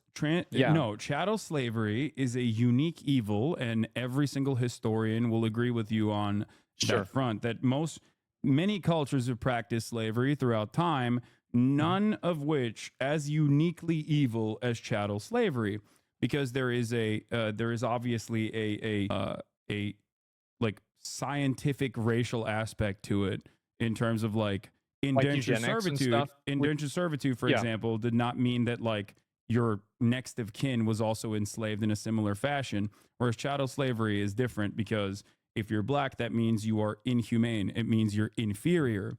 And the point I was going to make is that, ironically enough, whether you recognize it or not, the exact same arguments and sentiments were expressed towards black people during chattel slavery in an effort to justify their continued enslavement, that they were inferior. Can you elaborate on that? I'm not sure what you mean by that. Black people were perceived in an effort to continue in American culture, in American society, in the Western world, in an effort to continue the dominance of black people, in an effort to continue their subjugation. The Americans, or at least like people in positions of power, were like, we need a way to make this appropriate, to make this justifiable, to make this permissible. Oh, because, I mean, like, because otherwise, if people start recognizing that these are human beings and not simply fucking capital, not simply, animals or something even worse than animal, then they're going to start feeling bad, and people are going to fuck up the bag. It isn't new, right? It's not new. It wasn't the succession of kings back in the day. It was the divine succession of kings. No, yes and no. So the reason why I'm saying this, because we both recognize the uniqueness of chattel slavery. You're saying that there is a religious justification that was created so it could be justified that you could do this. I'm not even talking about the religious justification. No, I'm talking about scientific, like a moral one? Scientific justification. Like eugenics. Yes, eugenics. Which is now seen as a false science, as pseudoscience that was specifically created and designed in an effort to look at this racialized form of violence and justify it. And in that process at the time, or rather the reason why they went to that justification was because, if they were to do this on religious boundaries or on ethnic boundaries, as they had done previously in previous societies, whether it be like the Romans or the Greeks or any other form of like indentured servitude that was practiced in other cultures and other civilizations, you could not engage in the continued dominance of black people that way, because what if they become Christian, right? Or Yeah. when you bring black people here, they learn the culture. They can they can integrate into society inevitably. So in order Yeah, to yeah, no create doubt. this like continued dominance, they sought out the scientific, in air quotes, the pseudoscientific understanding of black inferiority, African inferiority. Their I see. culture is And barbaric. I think, are you trying to draw a parallel between like the eugenics argument for like subjugating black people and my argument for saying that like the like a religious theocracy is inferior? Is that kind of like where you're going? Where I'm going Yeah. is that in order for Western cultures, in order for Mhm. Western nations to continue their dominance over other nation states, there is a direct through line of creating an air of inferiority while simultaneously destabilizing these places in an effort to maintain their underdeveloped status, which oftentimes will result in people behaving in more violent manners. If you fuck with people, they're not going to like it. I Yes. agree with you. I think that's Okay. very true. Absolutely. I don't really think that there's really much of a disagreement there. I think that like absolutely that's what's happened. But if I'm looking at it from like my point of view, I do think that like the culture that we have is a better culture. I don't think that you can compare it to eugenics. I don't think you can say like, for example, like with eugenics where they're like comparing like shapes of somebody's skull or something like that versus like whether somebody is allowed to be gay or not without being prosecuted or killed. I don't really think that these two things are equivalent. I think Okay. that one of them is absolutely a lot worse, No, I and it's much more definitive. I'm simply mentioning the rhetoric that is utilized in this process. Like Um, one I of the have no examples problem. So, is like the go ahead. indigenous population, right? Which is Like Native Americans? yes, which is ironic Sure. that we're having this conversation today. A Columbus lot of Day. the early justifications of settler colonial violence was met with, well, the natives are barbaric. The indigenous population is killing one another. They're practicing bloodletting. They're cannibals and whatnot. Some of which was not Yeah. true at all, and others that might have been true. Now, Well, the there's a lot of it that was true. I mean, they did now some crazy shit down there. So ultimately, it still does not justify the inhumane and horrific practice of full-scale genocide, which is infinitely more barbaric than anything that you could than anything that you could basically say about the indigenous population, right? I would say to an extent, yeah. Like if you want to talk about like how the Spanish treated them, yeah, it was really bad. Okay, so Sure. it's a far greater evil, right? Like Right. instead of um, fostering a non-hostile relationship with the indigenous population and collaborating with them, instead of doing that, full-scale domination and Mhm. ethnic cleansing it was the far worse evil in that process, right? Because human beings are Um, still human uh, beings at the end of the day. You can like reason with them, you can talk to them. There is no greater evil in terms of like evil Olympics. Like mhm. genocide is up there. It's the worst thing you can do to a entire group of people. I You're totally right. I, Yeah. I completely agree with you because like yeah, you can't talk to them or anything like that.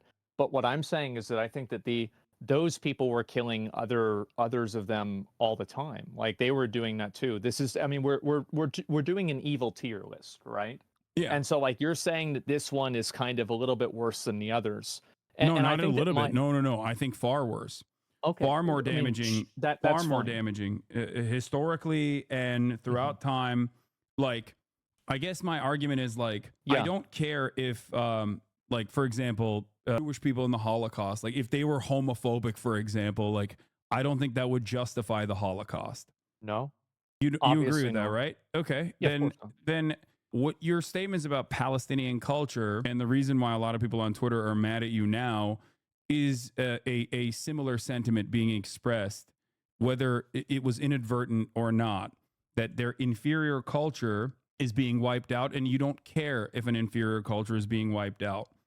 Like that's I'm not going it to support a culture that demonizes and kills people for their identity. I'm never going to support a culture that does that. It doesn't matter whether it's Christian, Islamic, or anything Okay. atheist. Any time that a culture is killing people for their identity, that culture is evil, Okay. and they are committing an act of evil. It's completely indefensible. Well, you know, I think there are some issues with that sentiment, especially when you compare, for example, what the American government did in World War II. We support the Allied forces. We root for easy company, as my friend Felix Biederman always says, regardless of how America was segregated at the time, an incredibly unfair and inhumane practice, right? Americans were not exactly woke on gay people at the time. Americans were not exactly woke on black people at the time. There were horrifying things that we did to black soldiers in the aftermath of World War II, as a matter of fact. And we've gotten a And lot yet- better since But then. but We hold have. on. But ultimately, right? We still celebrate the Allied forces and their accomplishments in World War II, right? In defeating Adolf Hitler and liberating these concentration camps. The problem is, in terms of like the analysis, in terms of people resisting against like Israeli occupation, a similar dynamic exists. These are guys who I don't agree with in terms of their own domestic affairs, in terms of the way that they govern themselves. But the problem is, they don't have, like, there is no opportunity for normal Palestinian civilians to go out and take it to the streets and like fight back against their own governments to be able to get to that point in terms of civil liberties for queer people. They've never had that opportunity. So I see it in the same exact way. Like, I ride for easy company. And I think that I am not going to sit here and criticize people resisting against the Israeli apartheid for that same exact reason, because it's a far greater evil than anything that people could potentially do. Genocide is the thing. It's the worst possible thing you can do to an entire population. But they would be doing the genocide to people based off of their identity. No, you can't imagine that, is what I'm saying. You can't and you can't point to Saudi Arabia as a reason for why you think they would, especially when historically they haven't. And beyond that, there's never been an opportunity for them to be liberated so they could even fight back against, so that normal Palestinians could fight back against, like, you know, whatever kind of religious oppression that might come afterwards.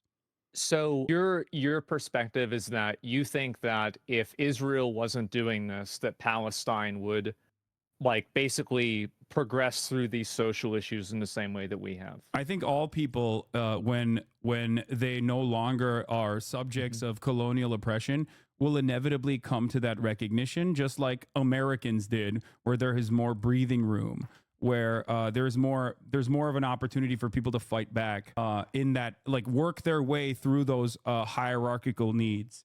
And yes, queer liberation is a part of that. Feminism is a part of that. Feminist movements are a part of that, and that's how societies are allowed to evolve and you know, become a different version of what they once were. The problem is there's never been an opportunity for them. Now, having said that, just like I talked about, you know, Easy Company and the Allied forces during World War II, like, you root for them against Adolf Hitler, right? Because Adolf Hitler was doing a genocide. Mm-hmm. And that's the same principle here for the Palestinian liberation, is that regardless of what their attitude is, regardless of what their cultural attitude might be, the governance specifically, because Hamas in and of itself is an Islamist fundamentalist organization that has evolved throughout the years. But having said that, it is still, you know, they're definitely guys who maybe I don't see the world in the same ways with, and don't agree with their form of like internal governance. But I'm not going to spend a lot of time on that, because their primary bad. What? Yeah, it's pretty bad though. Yeah, I mean, the way and the reason why I don't spend a lot of time and emphasis on that is because their primary role, and their primary role for existence in general, as Palestinian statehood has evolved, or the Palestinian emancipation movement has evolved over the course of 76 years, they have become the only party that is ready to resist against the Israeli settler colonial occupation.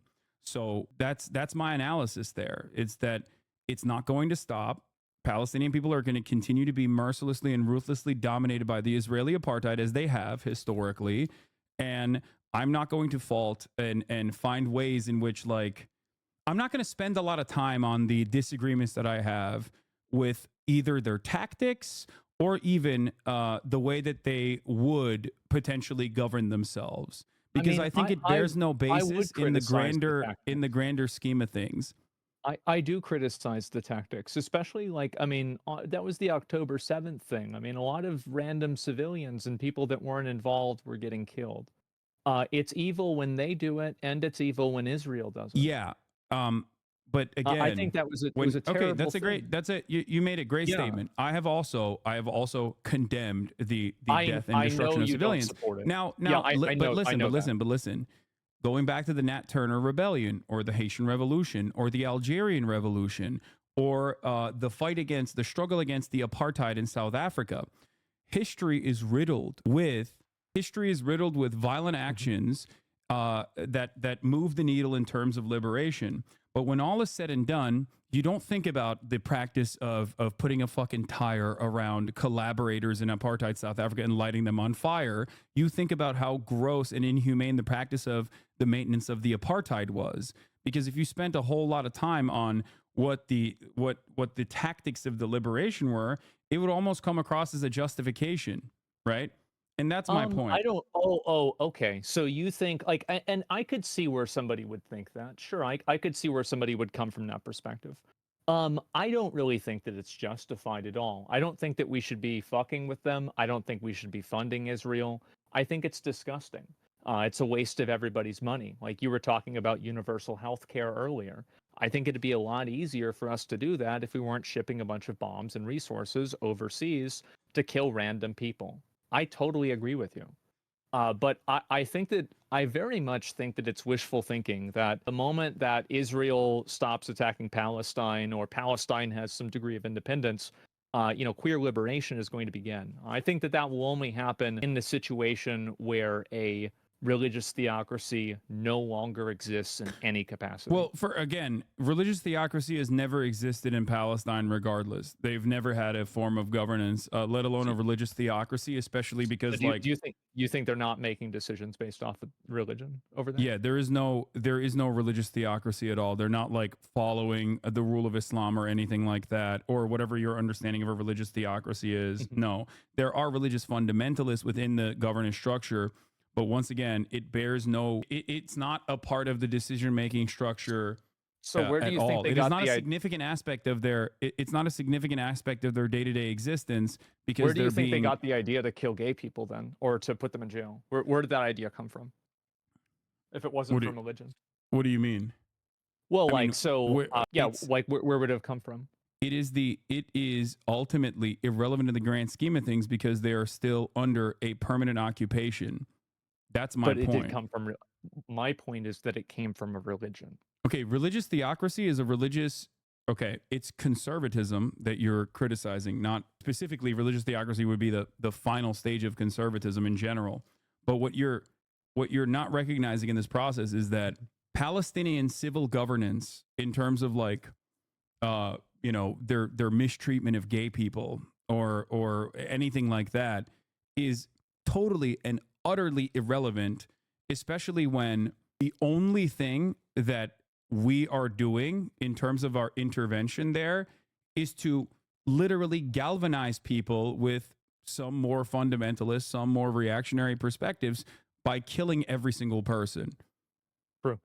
So if your goal is to I guess abolish homophobia, destroy queerphobia in general, you can't keep bombing these places. You need to allow these societies to redevelop, and then civil liberation will come. Just like in the United States of America, some form of that has existed, some form of that occurred because a lot of gay people and their allies fought long and hard, and inevitably in 2013 we allowed gay marriage to happen legally, right? Even though there's always going to be a constant push and pull, there are still plenty of people who are trying to take that back as well. But my solution Yeah, for I that can is see a never lot of to that. bomb and kill and massacre people who have these opinions. I don't think that that's the right option either, but I'm not going to support a culture of people where that is the default.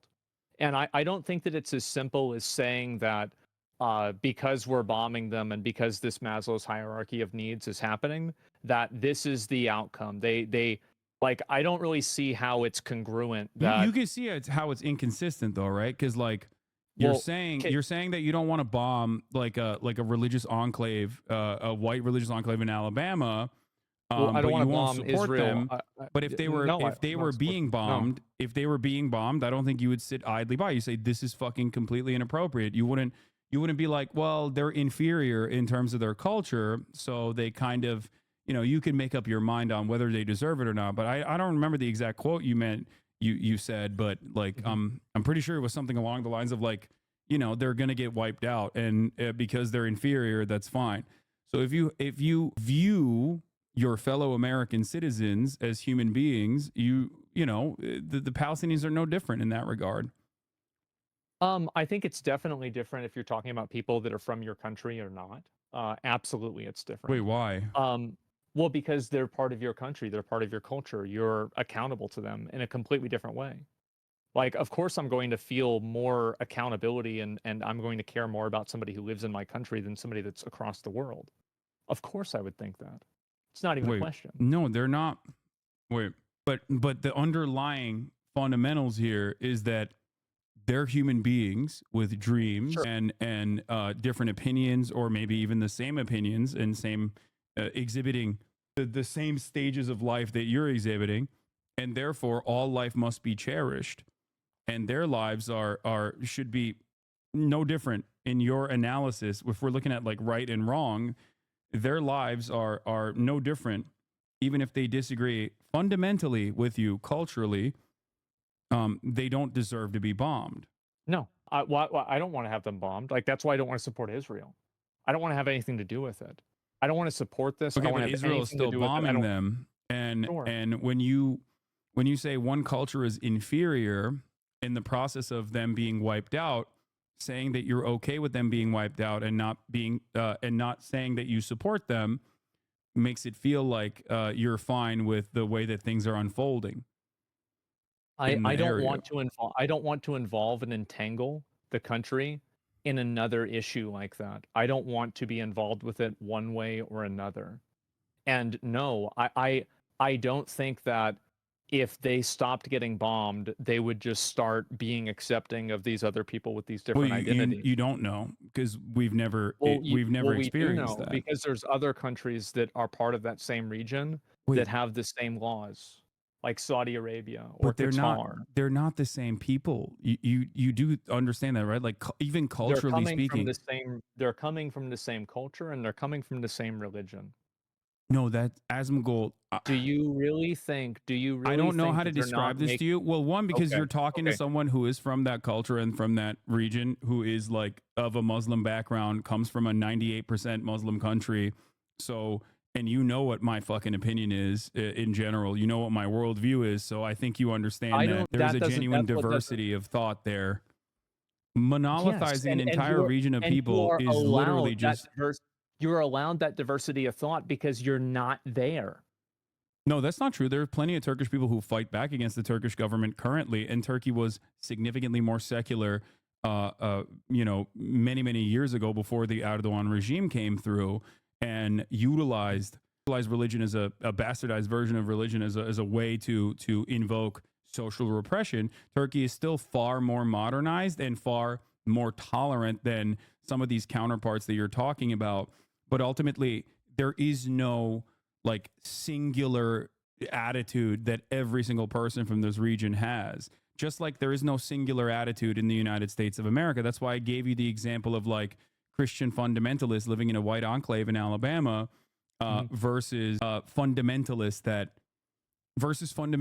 that exist in the region. They are not like there is no unified monolithic understanding within the Muslim world. That is not the case at all. And there have been plenty of there have been plenty of initiatives to fight against social repression in these countries. It's just that it is virtually impossible to successfully implement these sorts of strategies when you're too busy worrying about like if America is going to bomb you or not. That's the point. Or if Do you America think props up. Dubai is worried about America bombing them? Who? Dubai? Yeah. No, that Dubai is the other side of Dubai is the other side of the equation. That's the point. It's either you're worried about America bombing you, so you can't even engage in any sort of like initiative to fight back against your own government, or the American government is offering you so much security in terms of like the military that a violent repression is all but inevitable if you try to push back. The point, however, is that do you think that there are no homosexual people living in Dubai? Of course there are. It's more so that they are repressed and are unable to fight back because America has propped up these monarchs and giving them a shit ton of weapons to be able to continue dominating their own citizens. I think that you blame too much of all of this on America. I think that America does not, play a role in forget this. America. It doesn't matter. America is a catch-all term here. Like Sure. It's whoever is like offering religious fundamentalists an opportunity to continue dominating their own population. If it wasn't America, it'd be a different country if they were doing the same thing. That it just happens to be that it is America right now because it is the global hegemonic superpower. Sure. Yeah. No, I see what you're saying. I think that the big problem is that if you have a religion and you are basing your culture off of that religion, and that religion is used to oppress people, that type of culture is inferior. And whether that changes in the future, whether anything happens in the past, is irrelevant. At this current point, the way that they handle things is awful. It is absolutely there is no, but awful. also again, we have to both recognize that like Palestinians are not handling anything but just a genocide right now. So there is no completely right. Okay, so when you recognize that, and you talk about the barbaric nature or the immoral nature of like Palestinian existence without analyzing it within the framework of 76 I never years said that it was. I never said that it was barbaric or their existence. I said that their behavior and the way that they treat people is bad. It's extremely bad, and it's inferior to ours. It's not a real thing bad. at all. No, because it's not. You said they were inferior, and it is completely outside of the scope of Palestinians when they do not have any sort of sovereignty. I think you did use the term barbaric, if I'm not mistaken. But once again, well, the behavior is barbaric. The people are not, obviously, right? I mean, like, of course, every person that lives in a country does not have the same viewpoints, but the country as an entity, or any sort of group of people as an entity, does have this viewpoint. Okay. And the U.S. used to have this viewpoint too. Yeah. And in that time frame, if the United States was being mercilessly and ruthlessly bombed by, I guess, an alien force that is, because like the power dynamic, the disproportionality of the power that like a nuclear armed militant state in the region that is backed by the hegemonic superpower America is incomprehensible from the perspective of Americans. So I have to use like an alien force with superior technology in this situation. If we were getting fucking ruthlessly slaughtered by an alien force, I wouldn't give a fuck if someone was homophobic or not. I'd be like, thank you for fighting against the alien force. That seems awesome that you're doing that. I would actually arm up side by side with my fellow homophobic Republican, rabid Christian fundamentalist sociopaths to try and protect my home. And that's the point. I think that that's probably true to an extent, but there's not really an alien invasion. I mean, that's not even what's happening. No, I know. The only reason why I'm using that as a hypothetical is because there is no world power that represents that disproportionality that America and Israel present over an occupied territory of Palestinians that literally cannot even engage in regular foreign trade. And Israel dominates their life to such a degree that like they literally used to deny cookies from entering the Gaza Strip or pasta from entering the Gaza Strip, a practice that the Israeli Kojat authorities considered putting the Palestinians on a diet. that level of ruthless domination over the course of 76 years is probably going to harden you against the group that is dominating you, is probably going to make you hate the group that is dominating you. Sure, And it's but you're not righteous being and dominated by correct gay to hate people. them. You're What's not up? being dominated by gay people. You're not being dominated by transsexual people. What? Like, I totally agree that, yes, of course, like, it No, makes gay sense people that and trans people, Palestinian- gay people and trans people are not a part of what I'm saying. I'm saying that the gay people and the trans people that are living under those conditions in Gaza, right? See Israel as a far larger problem in their existence than they do like Islamic fundamentalism in terms of governance, which hasn't even been like a real way that Palestinians be able to govern themselves because they've never had sovereignty. That's the point. And I talk to gay people in the region all the time. I talk to gay people in Lebanon.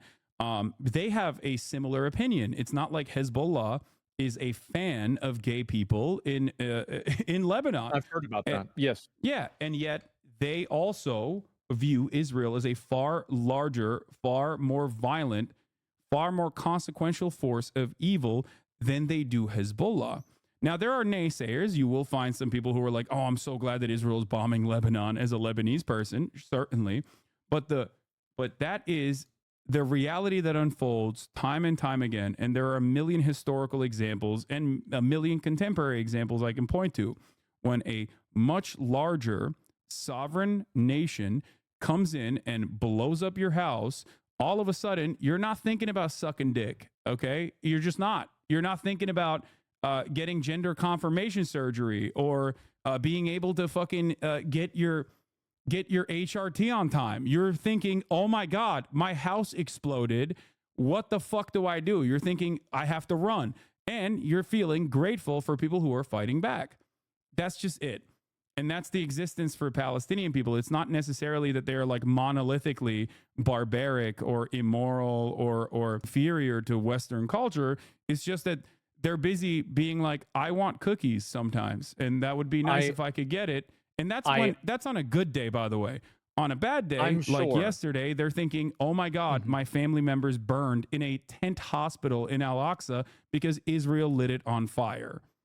Well, who says Israel's good? Israel, like, I don't think anybody thinks Israel is good. But I'm just saying that, like, that culture, and like, again, it's if not you go back that to it, culture is my point. You can't monolithize an entire group of people, Asmon. That's the point. No, you can't. But what you can say is that the people that are controlling it, like you said with Hezbollah, these people are not fans of this. And I'm not going to try to be guilt tripped into picking the lesser of two evils. And I don't think that after this conflict is over, if it ever ends, I don't think that they're going to magically get together and just let gay people do what they want. I don't think that's what's going to happen. You're imagining a world without any sort of evidence by pointing to other countries in the region that are literally directly at odds with these two groups of individuals that are directly funding and facilitating and allowing Israel to continue doing this kind of thing. By pointing to them and saying, well, this is just the nature of this people. And that is not the case. And that is my point. Oh, it's not the nature of the people. It's a culture. It's an ideology. It would be like saying, sorry, America is an inferior culture circa 2013, or America is still an inferior culture when Trump inevitably wins in 2024 and implements some of the things that they wanted to implement in terms of, like, the Supreme Court has openly stated that they want to fucking even revoke the Obergefell decision. Like, when that happens, I don't think you will say America is an inferior culture. I think you will say that there are a lot of religious fundamentalists that have overtaken this government and is now moving America in the wrong direction. And if you can understand that for your fellow citizens... I would say that. I would say that it would become inferior. Absolutely. Okay. And I think that if you compare our culture that we have now to 20 years ago, we are superior than we were 20 years ago. And I think that if you look at 40 years ago, it's even more the case. And I think it continues to become more. So you understand that. That's great. Okay. So my point, however, is that now add on to that equation a military force that is so much more powerful that, like, there is no global current existing counter. Like, I can't say this about China. Like the difference in military might between China and America is that America is still far greater in terms of military superpower than China is. There is no comparison between the disproportionality of the violence that Palestinian people face from Israel and America that like suits the bill of like Americans potentially being dominated and destroyed. If Donald Trump was, which is the reason why I use the hypothetical example of an alien force with like mega nukes or something that can just like wipe out entire cities overnight, just to help you understand the proportionality of this violence that Palestinians are subjected to. If Donald Trump tomorrow came into power and moved America in that direction, and then aliens invaded America, I think yourself and myself, alongside everyone else, would try our very best to fight back against the aliens rather than turn around and be like, well, hold up now. You know, we gotta really figure out gay marriage again. We gotta bring back gay marriage right now. We can't do that. And that's precisely what has happened to the Palestinian population. I don't think that's what's going to happen. And I understand, like, I feel like you are very optimistic about this. I don't share that optimism. I'm not. I'm realistic because it bears no basis. Like, the cultural hangups at this moment are utterly irrelevant. Just like African tribes and their practices of like maybe homophobia or whatever the fuck people said at the time, some of which was true and some of which was not, did not justify chattel slavery, or the Nat Turner Rebellion did not justify the reaction to continue the dominance and the practice of chattel slavery. I think that there's nobody. I don't think there's anybody that's like justifying any genocide, right? I'm not justifying. I don't think anybody would justify. I know, but I think that when you say that they're an inferior culture, and I won't defend them, understandably, people think, oh, okay, so you don't have an issue with the way things are unfolding currently. I mean, I think that people are going to interpret things however they want to in order to make it seem like it's something that fits their worldview that they've already decided on. Fair, I think, but would you say it's fair that people make that would make that assumption about your statements when there's an ongoing genocide that you consider to be inappropriate and unjustifiable? I think that it's bad. For sure, of course it's bad. Okay. People are going to look at that. They're going to look at what I say, and they're going to make their decision off of that for whatever reason, right? I have no idea. One thing that I've learned on the internet is that it doesn't matter what you say. Most people have already decided if you're right or wrong before they watch the clip. That's really the truth. So I'm not really that concerned about that. Of course, I don't support killing random fucking people, right? Nobody supports killing random fucking people. But if you're talking about supporting a country and supporting a government or like a group that is in power, I would absolutely not support one that uses that power to oppress people based off of their identity. I think that's fine, but like I said, there has not been a single moment where the Palestinians have had any breathing room outside of like Israeli occupation where they have engaged in this sort of self-governance that you speak of. So it doesn't necessarily matter in the grand scheme of things where there's an active genocide going on. Here's the thing. I really hope that we can end the genocide. The Palestinians will be able to make their own decisions, and we'll see which one of us is right about this. Okay. I do. That's my perspective. Okay. Because I don't think I can convince you. And I don't think you can really convince me about this, but I think that we do agree. No, I'm saying it doesn't matter. To me, it doesn't matter because it's not because I don't care about queer liberation. Of course I do. But I understand, as do you, by the way, that genocide is the far greater evil, that it bears no basis in my analysis on whether genocide is right or wrong, as do you also admit. So I'm not going to sit here and be like, well, Palestinians are, barbaric, especially because like they're not. And I understand that Palestinians are people just like Americans are, right? And that some have these kinds of opinions and others don't. And ultimately it doesn't matter. Like the way you just said earlier in this conversation, that of course you're going to have a different way of analyzing your fellow Americans, right? In course. comparison to the Yeah. way you analyze and interpret this entire region of people, that is like, whether, I don't know if you recognize this or not, but that is like at the heart of right wing sentiment or bigoted sentiment, which then opens up the floodgates to a lot of other justifications that befall the Palestinian population. Whether you're doing that inadvertently or not doesn't change that dynamic, because Are we really trying to say that people are going to have the same values? They're going to care about a group of people across the world just as much as the people in their own town? Like, I think that that's just so. I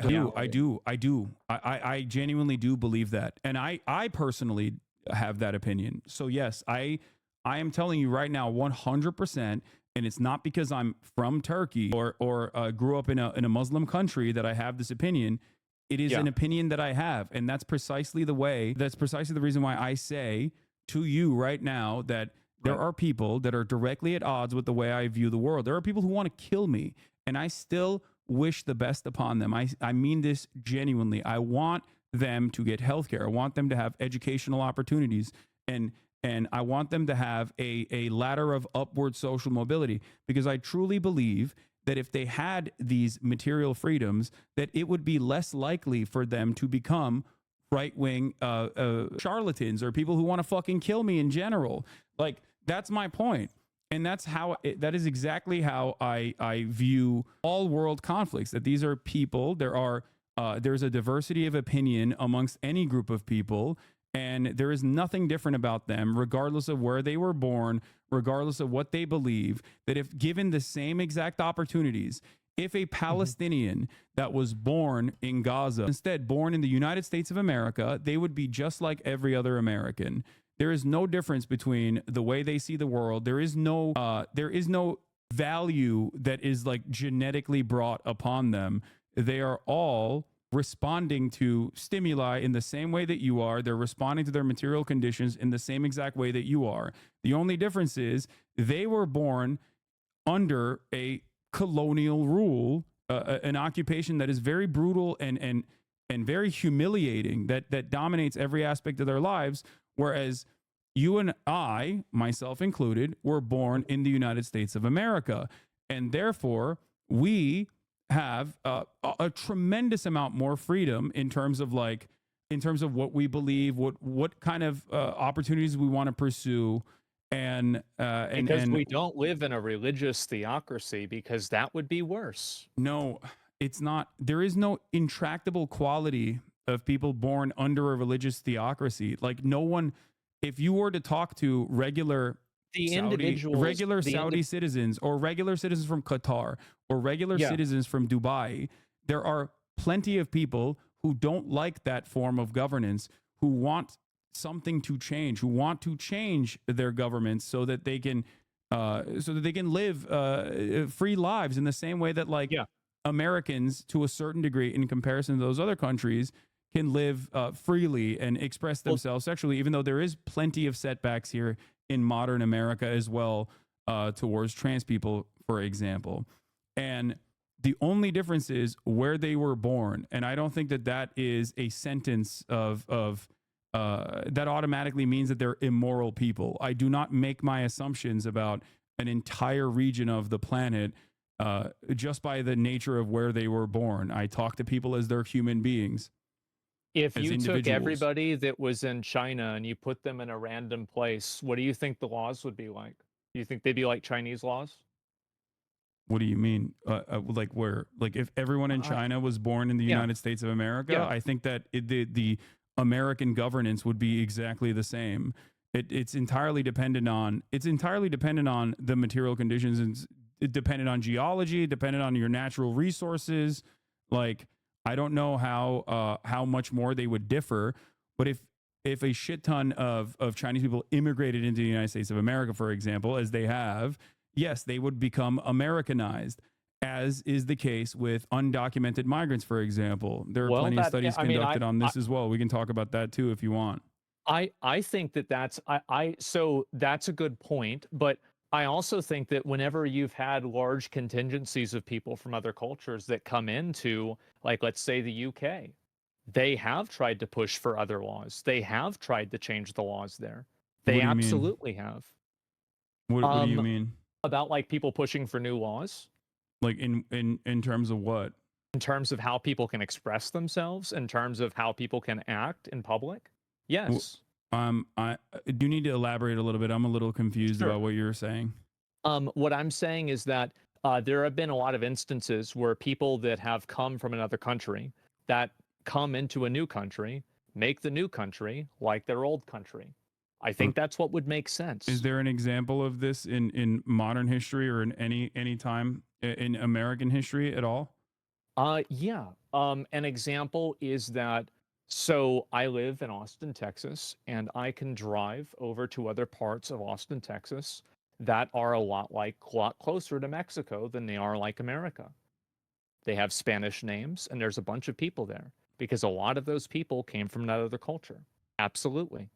Wait, I I mean think that's the same everywhere. Texas is probably the worst example for this because like Because of the war, no, because like Texas, the border and the everything. border crossed them is Yeah, what yeah, the yeah, common sure. sentiment is in general. But in terms of like Texas culture, I don't. I mean Texas. Here, I'll give you actual data on this. Right, studies are Sure. conducted on this stuff all the time.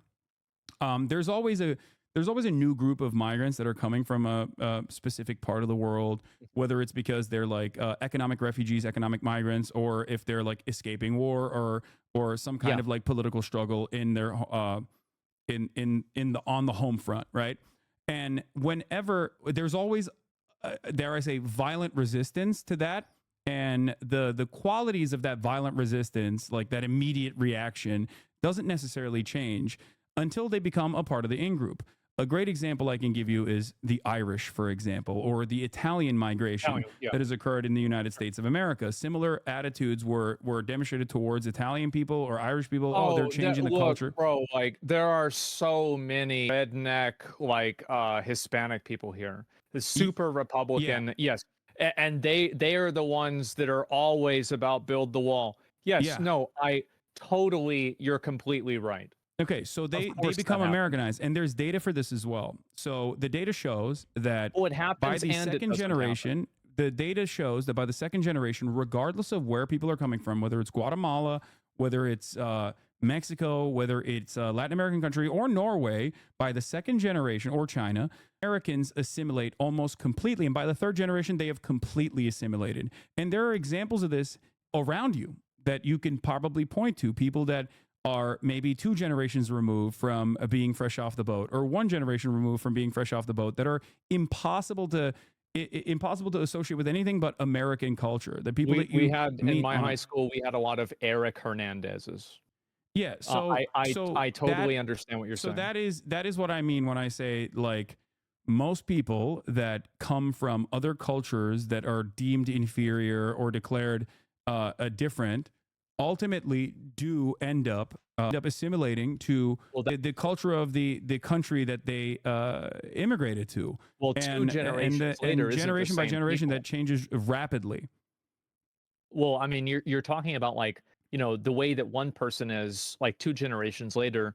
Of course, I'm not going to be like my grandfather. I'm sure you're not either. Yeah. Of course, people change over time. But Yeah, I'm so saying that if you take people from a culture, those are going to be their values. That is their values. Now, will that change over time based off of where they're at? Absolutely it will. Of course it will. But Okay. it's not like a switch. It's not some like switch like somebody just comes over somewhere and they're just completely different. Yeah, but ultimately, so- second generation, it changes. So like their next of kin that is born on U.S. Yeah. soil with the same rights and same responsibilities, like ultimately exhibit the exact same outcomes regardless. Once they are firmly a part of the in group. So ultimately, I guess that like kind of goes it kind of goes against the argument that you were presenting earlier that you also recognize, right? Like that these people, they come in and they are not monolithic. Okay, they are not monolithic in their understanding of the world at all. And while there might be some cultural differences, ultimately nothing like inferior or superior to one another. I don't know engage about in that. I don't know about that. I think that there are differences that are inferior and superior. It's not even a question. I don't think that people are. I don't think that people are impossible to change. That is not something that I believe. But having to change them implies that they should change. I don't think that's people, what I'm saying. Yes, I think that some things should I think change. that in terms of inferiority, I wouldn't necessarily say cultural inferiority. I'd say conservatism. That's the way I view the world. Like from my perspective, I think that a lot of the things that people point to, a lot of the issues that people point to, actually is just simply conservatism being repackaged as like an intractable quality of a different culture. Okay, let me ask you this question. Do you think that we'd be having this conversation if I said conservatism instead? Because like obviously like a lot of people are upset about it because it's an entirely different thing. Because conservatism can change. People can change their minds. People can change their attitudes, but people cannot change their like the way that they're analyzed by the in-group that is the dominant group in power. If they're being analyzed as like an intractable, inalienable group of like a force almost that is like completely monolithic. Damn, this guy's good.